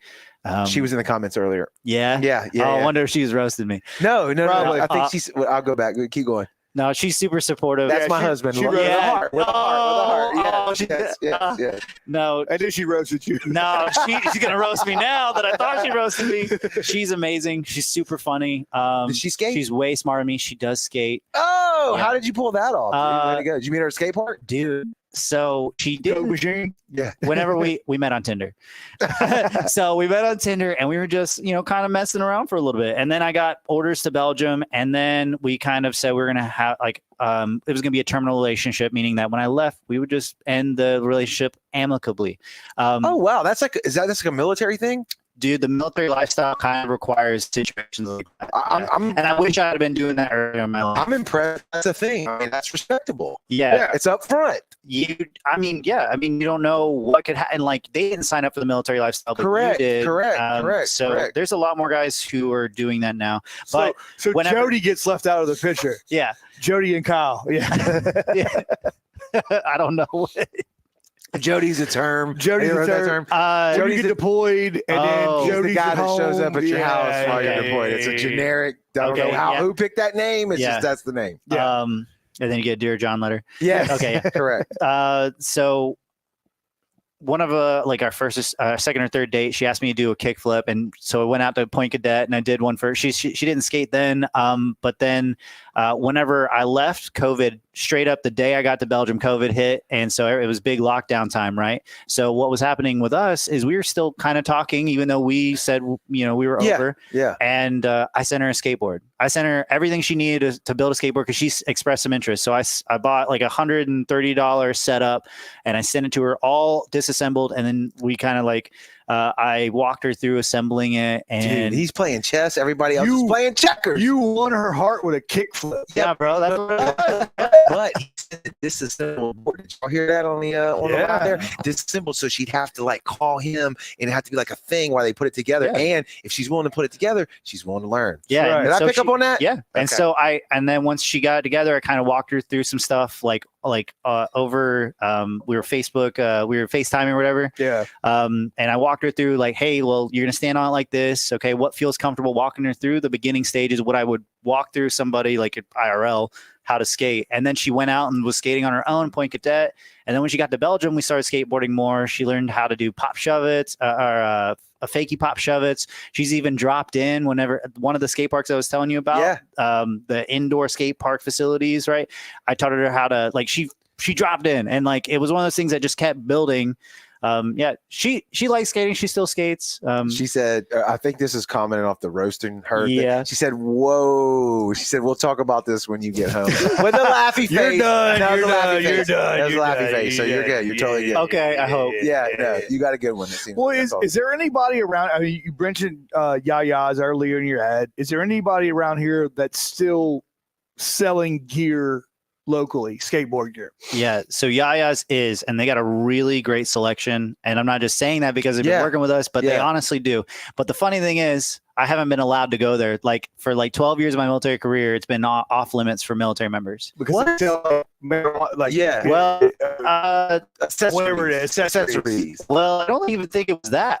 I think it was a situation that happened like a decade ago with like Spice under different management. Okay. But obviously that's not being sold. Right. And so they've been removed from the off limits list. And so I've been excited to work with him because Eric Keller, who's the owner there, he also served in the military, and he owns that business. And he's been working with me, and like a lot of the challenges of making the skate event that we're doing so good, he's just blasted through it. He's going to be setting up a tent. He's putting up prizes for the best trick contest. Right. He's doing a raffle to turn the money back to us standing up on our feet. And so he's been a huge support. So we have them out there. Also, Island Outfitter. We're in Island Outfitter. I know. That dude called me this morning. We had a conversation, and it was really good because which one was it? It was Nathan. Yeah. Okay. So I really appreciated this conversation. He said he used to skate back in the day here on the coast, and I was like, "Oh, that's the person I want to be talking to." He's like, "I own this business. Like, I love where this is going." And we keep talking. So in the future, there's going to be maybe we'll see some more skateboarding stuff out there in Ocean Springs at Island Outfitter. And he was talking about how there could be situations where the products that we will sell, maybe it will help the skateboarding community in some way. None of it's official yet, but we are working with them, maybe doing some merch out there. So it's all some stuff we're talking about. That's killer. Hopefully I didn't shoot myself in the foot talking about it too soon. No, I'm kind of maybe committed them now. We got Island Outfitter. Half of them has been on the show. Yeah, and they've been great to us. I mean, carrying our stuff. I love the store. I love what's going on is, and it's already happened. So I think we can talk about it. Is like they're changing hands. Some of them's changing hands. It's like the percentage of the company's going to two other people, but the other guy's still there. So it's still where it is. It's just there's always a vision, right? Right. And so like whenever people have, this thing that they're doing, they're going to want to grow it in a different direction. And like him reaching out and talking about that maybe means they want to get more involved with skateboarding, which is great because when I talk about the skateboarding community, a cornerstone of it are the skate shops, the shops that sell skateboards like Yaya's or maybe Island Outfitter, hopefully soon. Yeah. And some of these other locals, because we want to shop local. We always preach shop local, but like there's not there. Yeah. Amazon killed everything. Well, I mean, if you're shopping local for skateboards and there's a skateboard here, how can you shop local? What I'm saying? It's kind of tough. If you had if you had a website and you were local, I would buy from you too off your website, like right type of thing. And that's what Relief in Panama City does. There used to be a skate shop in Mobile. There's Humidity in New Orleans. In Tupelo, they got Change Skate Shop. Yep. So they are there, and they're cornerstone of skate. So it's there. You just gotta find it. Yeah, it's out there. But you also got the big stuff. You got Zoomies. You got Tilly's. Yeah. Maybe a Ron John's thrown in there along the coast. So if I wanted to build that board at Yaya's, could I do that there, or do they just carry like wheels, trucks? What are they do? So you can go in there and buy a complete. That's what we call this. When everything's together, you can buy a complete. And so those are typically a little cheaper because they're supposed to be your entry board. Mm-hmm. So this is going to be for like, this is what I would hope when mom and dad are like, what should I get? Don't go to Walmart. Don't go to Walmart. That holds true for music too. Don't buy a guitar from Walmart. Yeah, because it's not quality. Even if Toby Keith's face is on it, Yeah, it's I terrible. got one for sale right now. If you want. And I get why parents do it, right? They don't know. They do Yeah. it because they don't know, and then they also expect the kid to pick it up for a week and throw it away. Correct. Right. But if you get them that's like a grown man like us standing on a Walmart board, it will disintegrate in minutes. Yeah. Right. So Well, why would you get that for your kid? Joey and I could break that one. There's No, that's an impact board, bro. You Gucci. This is impact almost. Gucci, Look, there's a disc in this made of. Anyways, All right. so Jared probably smash it. Yeah. But that would be where you get your entry board. But not just that, like your skaters who've been like out on the block, seasoned skaters, they get their equipment from there. You're going to be looking for like the standard 7-ply board. This is a almost impact, and so in here there's a disc that's fiberglass. Yeah, you can almost see it, the imprint. Yeah, independent trucks. You got good bearings. Most people spend about $20 on their bearings, but I'm a psycho. I got to go fast, so I get the $100 bearings. Right. But you wouldn't be able to get that stuff at Walmart. And they sell the equipment as well. Like for youngsters, you'd want elbow pads, knee pads, helmet, all that, the whole run, right? Yeah, and I agree. Like they should be wearing that for sure, and you can get that at these local skate shops. Yeah. I was just responding to a comment, and if they don't, tell them. Yeah, you need to start carrying. They'll figure it out, dude. I like it. You've done your research. You're still in the game. You're still fighting the good bigger fight. and better than ever, bro. Yeah. It's you don't stick with something for as long as you have and fight like you have. No, you're hard headed. No, it's just you're hard headed. On a couple times, right? You know, and like I said, I've only ever been on a skateboard a couple of times. Looking at it, it's amazing to me. I just know I don't know how to fall, and I would kill myself, and it would be. I bet you a bad do. Situation. No, they I didn't teach you how to. Did they teach you how to fall in jiu-jitsu? Yes, but you do that. That's where that. So for skateboarding, I promise you. I don't know what they do specifically for jiu-jitsu. For skating, all the falls that I teach and that I do came from Bushido, from a martial art form. And the main ones I use, the forward roll, the forward fall. You got the side roll, the side fall, the back roll, and the back fall. And you think maybe they don't translate, but 100% when you're flying fast, that's going to be the best thing that saves you. Because when you hit an elbow or when all the pressure comes to one extremity, it's going to find the weak area and blow out. So you want that damage to roll all along your back or over the big surface area of your body, so that not one place takes it. We do front rolls, back rolls, and all that shit. But in do my opinion, the same thing, bro. You can do it on concrete. I don't know, man. Like, do you see it coming? If you're good technique, Do you see that coming alive? Where you're bringing kids in and teaching them how, giving lessons and stuff like that for people there. Yeah. So when I was in Belgium, I hosted a skate camp for 9 of the kids from the base. Right. And that was one of the things we talked about is like good ways to fall. I didn't get too crazy into it. They don't need anything advanced. They just need to know like you're going to go to the ground. So you need to have an exit plan. Right. So be thinking at any time I get hit the ground. So if it's like you ever see in basketball, like they slide for like 10 yards, right, on their butt. Yeah. That's because they knew they were going down. They've done it so much. So be thinking like that. The ground's coming, try and slap it away, try and roll away, try and go down to a butt cheek or whatever and roll to your back if you have to. But you do see that a lot at skate parks. Like people know how to fall. That's the thing about skateboarding. You either get really good at falling or good at landing if you're going to keep skating. And so I recommend you do both because you're going to have to. Skateboarding is like a trial and error sport. Like you're only going to progress forward through failing.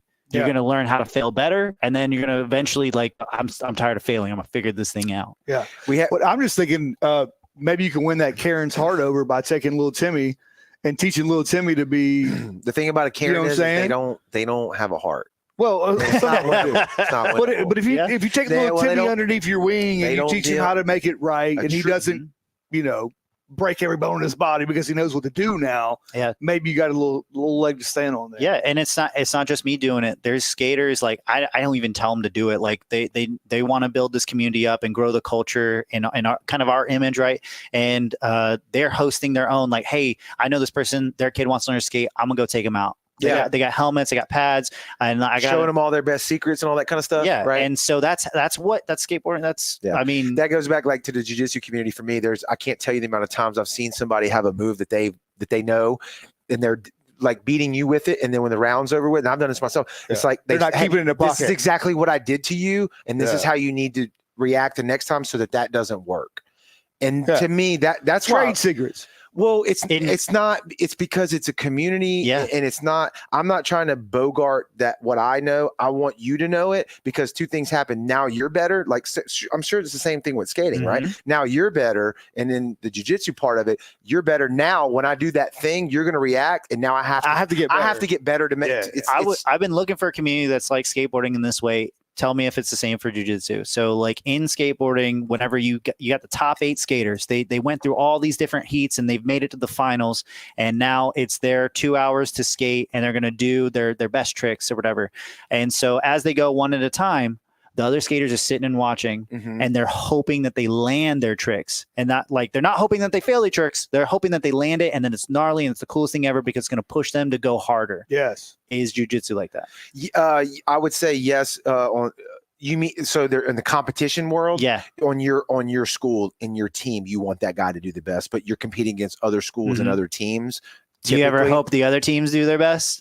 Oh, you always, yeah. You don't want somebody to you don't want to win because the guy slipped or, you know what I'm saying? Something and that's the same thing with skateboarding. You want that guy to be his. And I've only watched little tiny clips of X Games. When somebody hits a crazy, a crazy trick, everybody's running up there hugging him. You know what I'm saying? It's not like in football where I don't want you to win. You know what I'm saying? Honestly, I think that's a competition thing, right? Like whether you're talking football, baseball, whatever, you always want your opponent to bring their best game because you want to beat that. And you don't want to win. Me.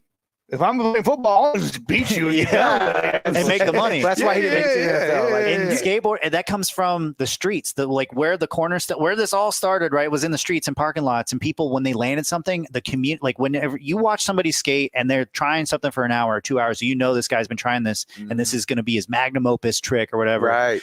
And he gets it, and you're there to witness it. All of you feel like you landed it, and that's something that translates from the streets to competition to like what everybody sees, like, oh wow, their community is they're a really good community. They really support each other. That's crazy that everyone would get up for him, even though that was his competitor. And now the rest of them have to do it. Now everybody else has to figure out how do I beat that? How do I go after that? Yes. And then that steps it up because if they do, then it's gonna be the gnarliest thing anyone's seen. It's good entertainment, right? That's what's gonna sell. Yeah, and you get higher and higher and higher and higher until you just the progression of skateboarding is insane. The things that people are doing now, it's has anybody you'll know the answer to this, I would assume.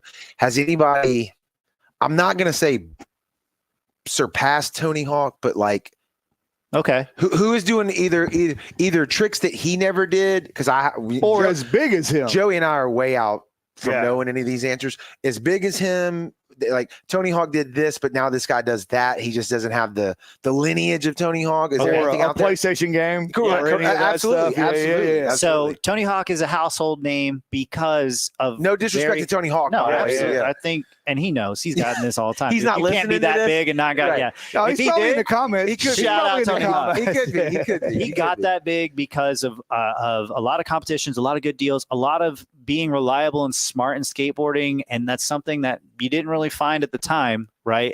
Business wise too, right? Yeah. I was talking about, and like even like his advertisements and stuff, it was calculated. I'm not going to go and like wear a cheerleading costume for like he was doing things like what for his own brand, right?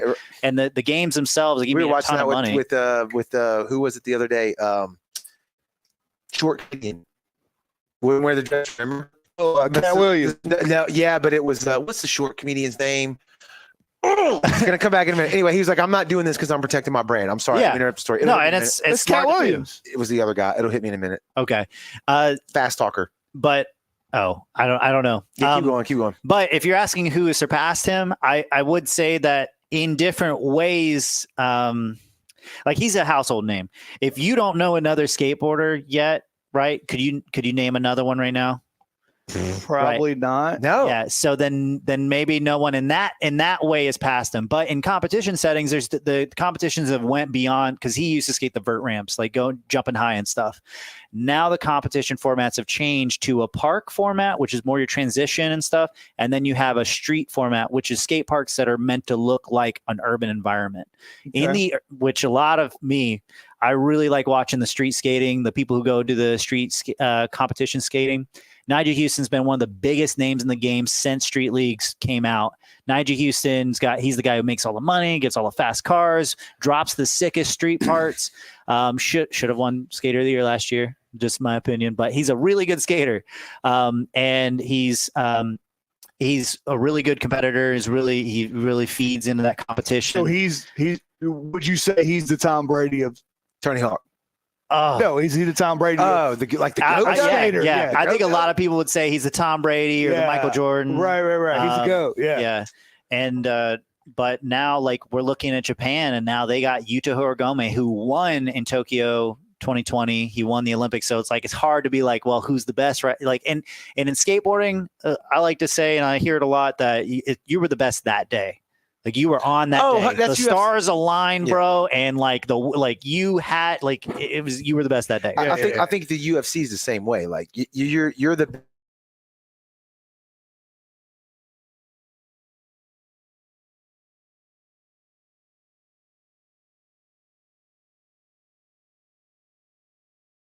best right now at that moment. Right? But tomorrow,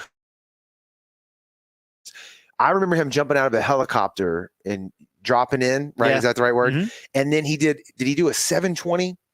I don't know if in the helicopter situation that's what he did. Okay, but he is famous for the 900. Okay. Maybe I got the number wrong. Which the 900 it was a beautiful moment that you could never replicate this. It was back when MTV's really MTV X Games is being featured on MTV, and it's after the contest. Contest already finished. Yes, but he's been working on this trick, the 900. Yes, and the cameras are on, and they're like, hey, just go for it. Like, we just want to see it. That's what everyone there, even the people who were producing whatever the event was, they wanted to see it. So he landed it on live television, and everybody felt that hype. And that's what catapulted a lot of skateboarding out of the 90s. Was that because it was starting to decline a little bit, and when he did that, it just propelled it. Yeah. Okay. So was that the biggest trick then? And you may have already answered. I'm sorry. And is that still the biggest trick now? No, not even close. Yeah. That wasn't the biggest trick then. It was the biggest trick then for sure. Okay. Basically, now you got. I mean, there's a 10-year-old kid who can do it, 900, and he can do the 10. I think it's the 1080 that comes afterwards, right? Are you serious? So that's just it's a 1020. That's rotation, right? So 360. Yeah, and that's just like rotating your body. So are you serious about a 10-year-old can do that now? Yeah, you could probably look this up right now. There's a 10-year-old probably doing it, 10 or 30, some kid, and that's for sure a thing that's happened. And Tony Hawk, like, it's not like he was upset about it. Like, no. It's gnarly that the generation's coming up even bigger and better. But I'll tell you, it goes back to anything, no matter whether you're talking about skating or whatever.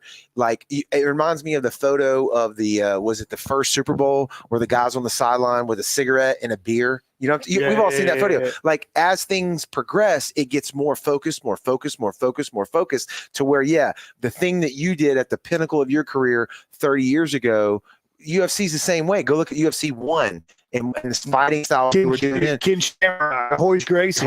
Yeah, exactly. Compared to both sides.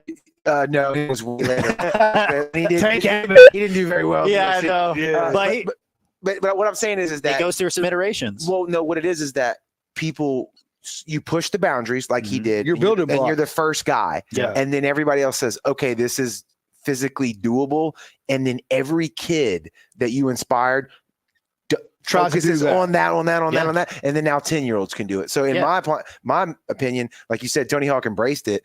I would look at that and be like, I inspired all those guys. The 10-year-olds are doing that, not in an ego way, but like, I'm part of that. He did a great job inspiring us, and he did it through like the best means of all for that age group. Video games, right? Mm-hmm. There's another He's a good guy. Yeah. Like, there's no like bad stories about him. I never met him. No. I'm saying he didn't like go on a coke bender and punch 3 women in the face, right? Like that we know of. Yeah. And there were skaters who probably did. Maybe. I know the NFL has been riddled with some of that. Yeah, and you're gonna find that probably anywhere. But correct. I'm just saying the guys he inspired though, like the people who are leaping off of his shoulders. Like there's this dude Jaws Homoki who used to skate for Birdhouse for Tony Hawk, who was inspired also by Tony Hawk. He jumps down his thing is he will jump down the biggest set of stairs that he could find. He'll jump off of houses. And like when he was growing up and skating, that was his favorite thing to do. And like that was the biggest thing him and his friends did, but then his friends couldn't keep up with him anymore because we did that one time, dude. And like, you just want to keep doing it. And like, he would, so you know, it's hard to say who is the best because there's so many different ways and styles of skating now. And but it did come from something, right? Yeah. What would be the biggest, I know you're saying there's a lot, but like name like one biggest trick that's out there right now that only maybe one or two guys can do? If they're in the Olympics and you got to pull out one trick to win it all, what would it be? Okay. I would say some of the things I see Nigel doing that I hope he gets, like a switch heel flip, blunt slide.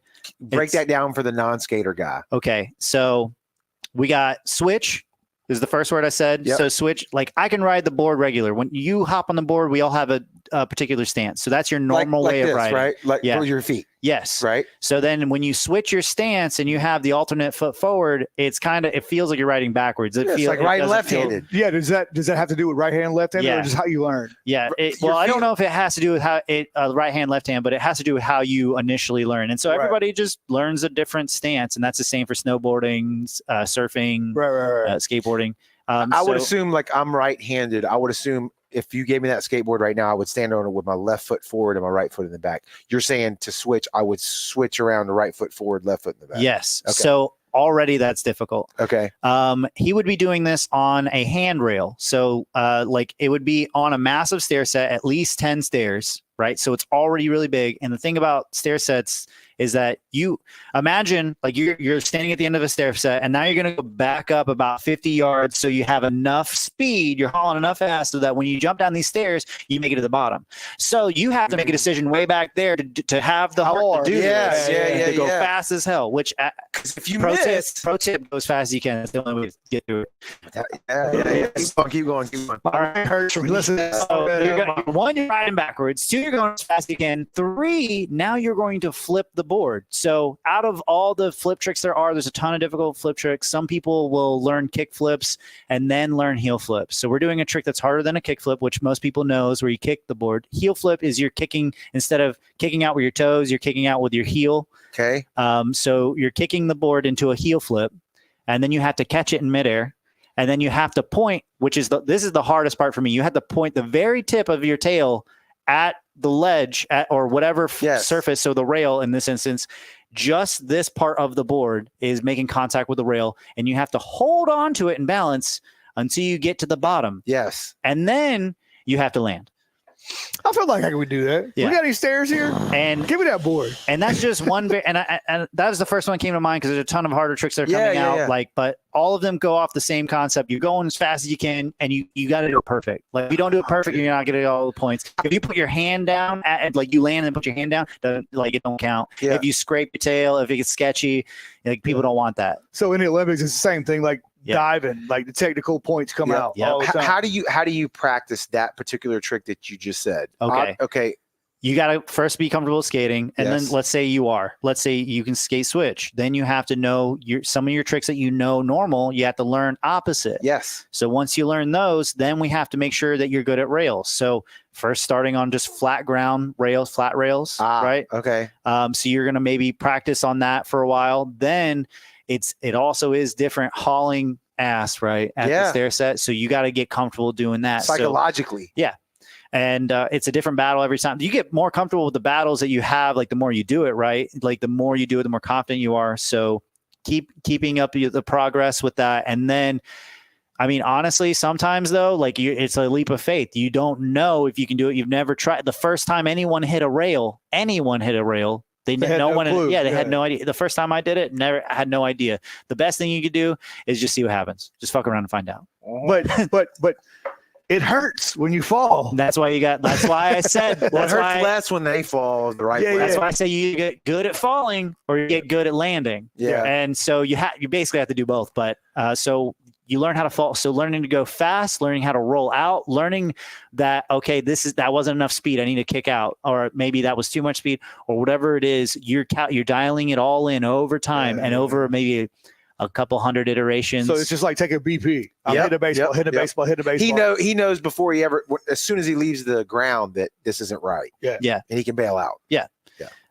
Or You might make the calculated risk to try and save it. Correct. How gangster are you? That comes from the pro. Like you don't get to that point by like abandoning the plan all the time. Yeah, you go to it. Yeah. Are y'all at least wearing helmets when y'all are doing that? No. Nope.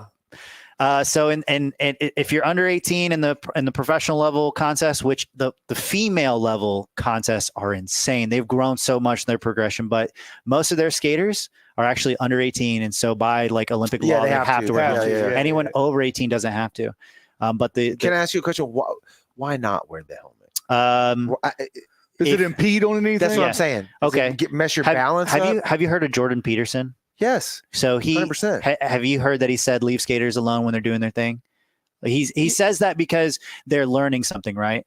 They know that I know that I'm out there without a helmet. I know that's like the libertarian clause. I know that I can get hurt. I get that. Yes. It's up to you. I get that. So that's part of it, but it's also like at a certain point you have to. How many safety nets do you want me to put on you for you to go for this? Like at a certain point you are risking something. Yeah, for sure. So I think kind of what you're talking about there is like legal restraints. No. Mandating that you wear it versus why wear it or why wear it not on your own accord. Yeah. What's the answer to that? Why would you not wear it as a skater? Does it affect your balance? I can understand that even though that helmet's light. Yeah. So a professional could say it makes me not move as agile. Andy Anderson is a pro skater in the street circuit who's unusual because he always wears his helmet in the pro level contests. He's one of the only guys who does it. To me, it looks cool. They look cool. The helmets look cool. Some of them do. Helmet right here looks cool. And he grew up doing that. And that, like, he grew up through the Woodward track, which is a camp for skateboarders, and they wore helmets. And like he just kept doing it because that's what he wanted to do. But a lot of times the skateboarders just don't want to wear it. It's either uncomfortable, hot, or it's like maybe it doesn't look cool to them. And there's a part of that I agree with, because a lot of the reason a lot of people get into skateboarding in the first place is because they think it looks cool. In some, like the style, the fashion, what you wear, for sure. Everything goes especially in the late 90s, early 2000s, right?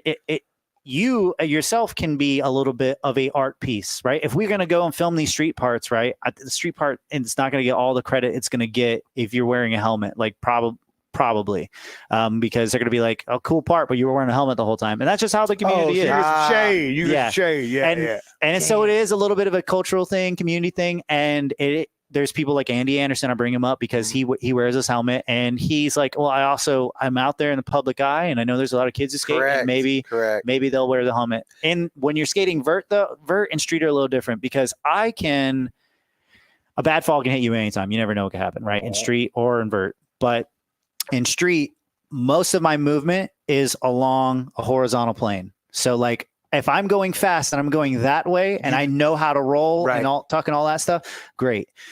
If I'm on a vert ramp that goes up and down and my movement is vertical, then it doesn't matter. It doesn't matter how I know how to fall. You're gonna get hurt. That makes a ton of sense. And so there's one of the worst ones I ever seen a dude, like he comes out and like he shot out like if a half pipe's like this, right? Yeah. And it's a big like a 15-footer. Yeah. He came up, and instead of like coming up parallel with the wall of the ramp, he was shot out about halfway between both walls. That's and there's he's just coming straight down, and there's no type of roll or fall that can get you out of that. Nothing. So yeah, I understand wearing helmets and pads and all that stuff for that. And he was out of the contact. I remember seeing that on TV. It was crazy.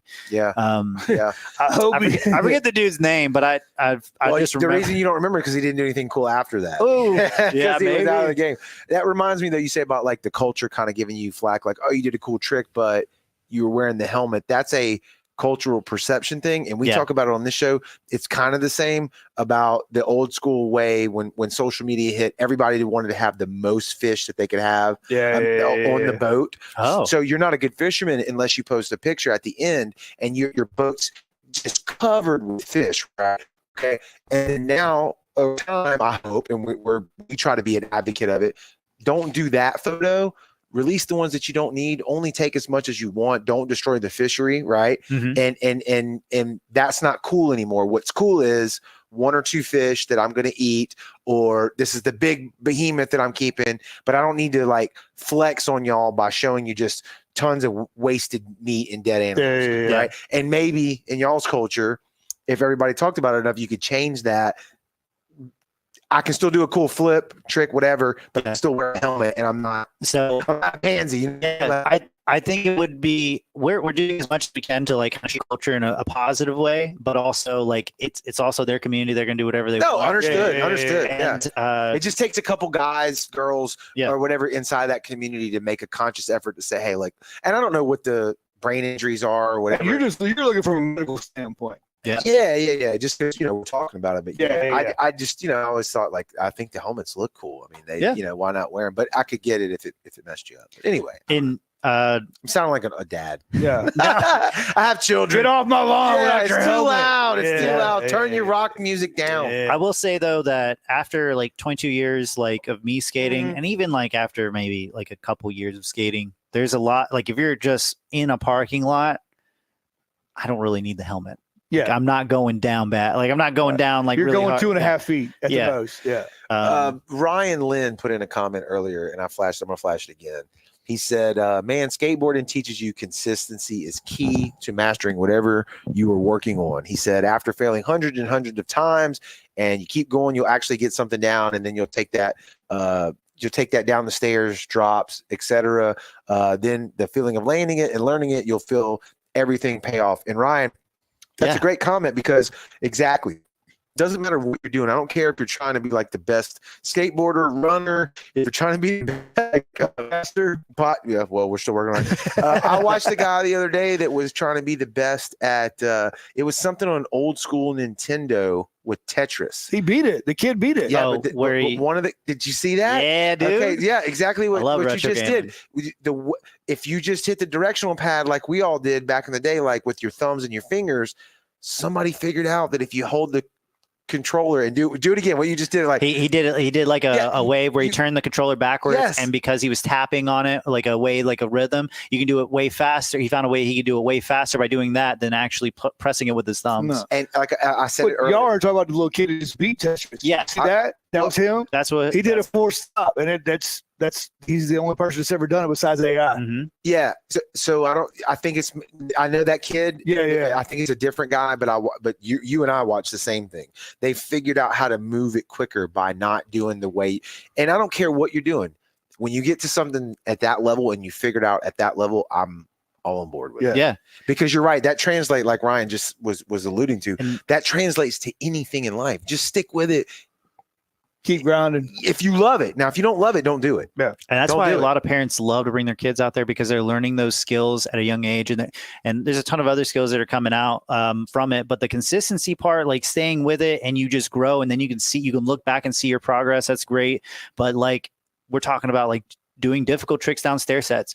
You tried it 1,000 times before you got it once. Correct. And now you got to try it a couple more 100 times to get it to where it's consistent so that you can keep landing it. And then, was that the best you can do it? Is that perfect? Skateboarders are the most critical of their own tricks. And so like they're going to go at it until it's like, there's no room for misinterpretation, that this was me doing it with the style of like everything was the way it was meant to be. Yeah. I think people that watch like the NFL, this playoff season right now, you don't realize how much time those guys have put into being able to jump up, reach up, grab a ball, catch it with one hand, and then land on one foot and drag that back foot in to stay in bounds. What that takes in real time and how many hours and times they've done that. Same thing. Even in skateboarding, like say you're not the most athletic.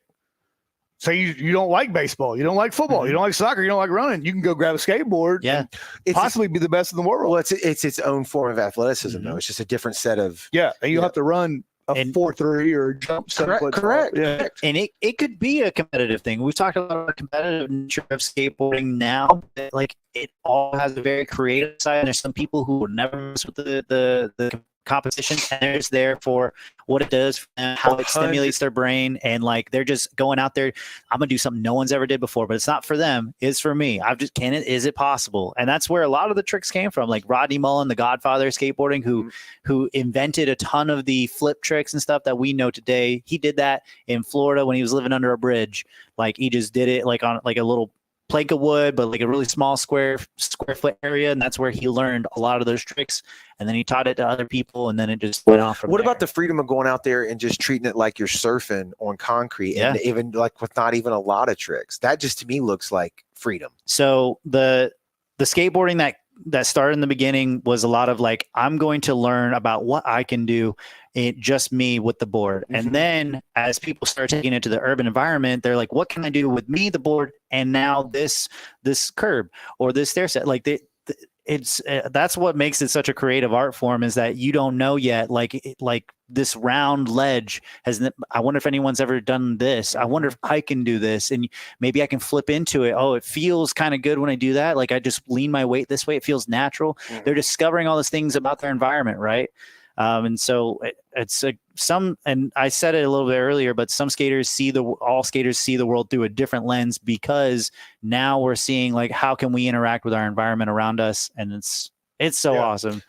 Can I skate that? Look at that bench over there. Can I skate that? Yeah, but I mean, that what you just talked about, that mindset, that philosophy translates to anything in life, like we talked about earlier. So, dude, that's amazing, dude. I love the conversation. I love what y'all are doing.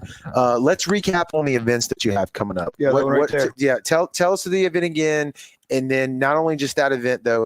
If anybody heard this tonight and they want to jump on board, I've already shared in the comments your y'all scroll back up if you want to the link to your Gulf Coast Skatepark Association, which is a page on Facebook that you run. Mm-hmm. You're the admin of. It's got a killer picture of all the guys and girls that are a part of your community around here locally. But hit them with the event, and then I'm bought in. How do I follow you and get a part of this? All right, so. If you want to be a part of us, first you can go to our Facebook page for sure. And we're going to be taking a new picture at our event on January 20th. So if you want to be in that, come out. This event right here that Joe's showing? Okay. So this is our Biloxi Winter Skate Jam. So the main thing here is in the morning, we're going to be doing lessons for kids. So if you want to show up and do lessons, guess what? They're free. Then we're going to roll into a demo from Change Skate Team. They're basically a professional team that's coming down to show us what skateboarding's like. It's going to be one of the biggest events in skateboarding that's happened on the coast. Then we're going to roll into our best trick contest. Okay. So we have some prizes up for grabs from Yaya's, which is going to be awesome. Also, afterwards, we're going to be doing an after party at 6 p.m. at the Fly Llama. So afterwards, if you want to come out and get a beer and maybe meet some of the people from the Change Skate Team, discounts for anyone who brings their skateboards is what we're told. So that's one way that you can come in and plug in and get involved in our community. And we do those skate meetups quarterly. But if you just want to come and skate every Wednesday night, we're underneath the I-110 bridge out there in Hopkins and Howard. And then we also have some merch on our store. Nice. So we started that up. So my niece said, I would totally love to get some merch from you. I was like, why don't I do merch? Right. So of course we're doing merch. And so the profits from that go straight into helping us stand up our organization. And then eventually we're going to be funding skate parks and growing the skateboarding community. But that's what's really big on the horizon right now. And then January 31st, we're looking at doing a sit down with our community and having us talk about what we want to see in our skate park. So stay tuned for that. Where do I go to get the merch? You can go to the Gulf Coast Skateparks Association.org. Okay. And we have a store that's on there. You click the store button and it'll take you over to our Shopify store. Okay. So we do drop shipping right now. Yeah. Absolutely. Yeah. Absolutely. So any businesses that want to get involved, the best way to hit you up is Facebook. Is that where you're most active? That's where I'm most active. Yep. Facebook, or you can send me an email at tyler.prowant at the Gulf Coast Skatepark. Sorry. Tyler.prowant at Gulf Coast Skateparks Association.org. Yeah. Dude. I love it, man. Killer, I love it. 6 years into the game, just like we are. Yours actually goes back further than that, but you're still at it. You're still as passionate as you've always been. You love it. I can't say enough good things about it. I would not even. Yes, we would love to. Some of those January, Wednesday nights. If we're not duck hunting next weekend, if it freezes like it's supposed to, we'll be there. We'll come and hang out. Yeah. I won't step on one of those I can't right now, but I felt like if I did, I would end up in the same boat that I'm in right now. What about your kids? I don't think they could do that either. Jaden's, maybe Jack. Jaden's pretty clumsy. Jack might, but anyway, Yeah. I don't know. Mine has a skateboard, but she doesn't ride it a whole lot. I love the passion. And we said earlier too, if you got bikes, rollerblades, All wheel inclusive. All wheel. scooters, Yeah. all that, come do it. I love the passion, dude. I've dropped all the links, man. Dude, thank you so much for this. No, dude, it's No, all it's our all pleasure, good, bro. It's yeah. all our pleasure. I'm glad you're back on our turf, back over here in the U.S. Me too, and man. then back on the coast, especially. Bumping And into you like around the coast. I It's didn't know been you great. were home. I didn't know you were home at that time, if I remember right. Yeah. We're gonna get it rolling. Yeah. No pun intended, but we're gonna get it Good rolling. segue. There it is. We're gonna get it rolling. Y'all go give them a follow, man. Go check them out. At least like support the cause and help them get the word out with the cities. Yeah, and wherever come you- out. 'Cause, I mean, it's free to the public, right? You just Yeah, come out free. and watch Yeah, whatever come you out. want to do. Watch some crazy stuff. So, Yeah. dude, It's gonna thanks be for nuts. joining us tonight. Everybody that listened and commented, man, we really appreciate that. That helps us out a ton as well. If you haven't downloaded the Brownwater Banter app, it's free, App Store and Google Play. Go do that, and you can stay up to date with all the things that we're doing here, all the episodes that we have, the guests that we have coming in. I'm going to put Joey on the spot again. We got a show tomorrow night. He was in the comments Yeah, earlier. do you remember? Joel. Okay. Yeah, bass fishing guy. We're going to go Yeah, back yeah. into the fishing game a little bit, Yeah, guys, yeah. but we're going to bounce around in 24, man. We've always done that, and we're going to continue to do that. If it has anything to do with the coast or anything that we think's even interesting, we're going to cover it. So Yeah. y'all stay on the keep watching, tuning in, and we'll keep doing them. And we'll see you on the next one.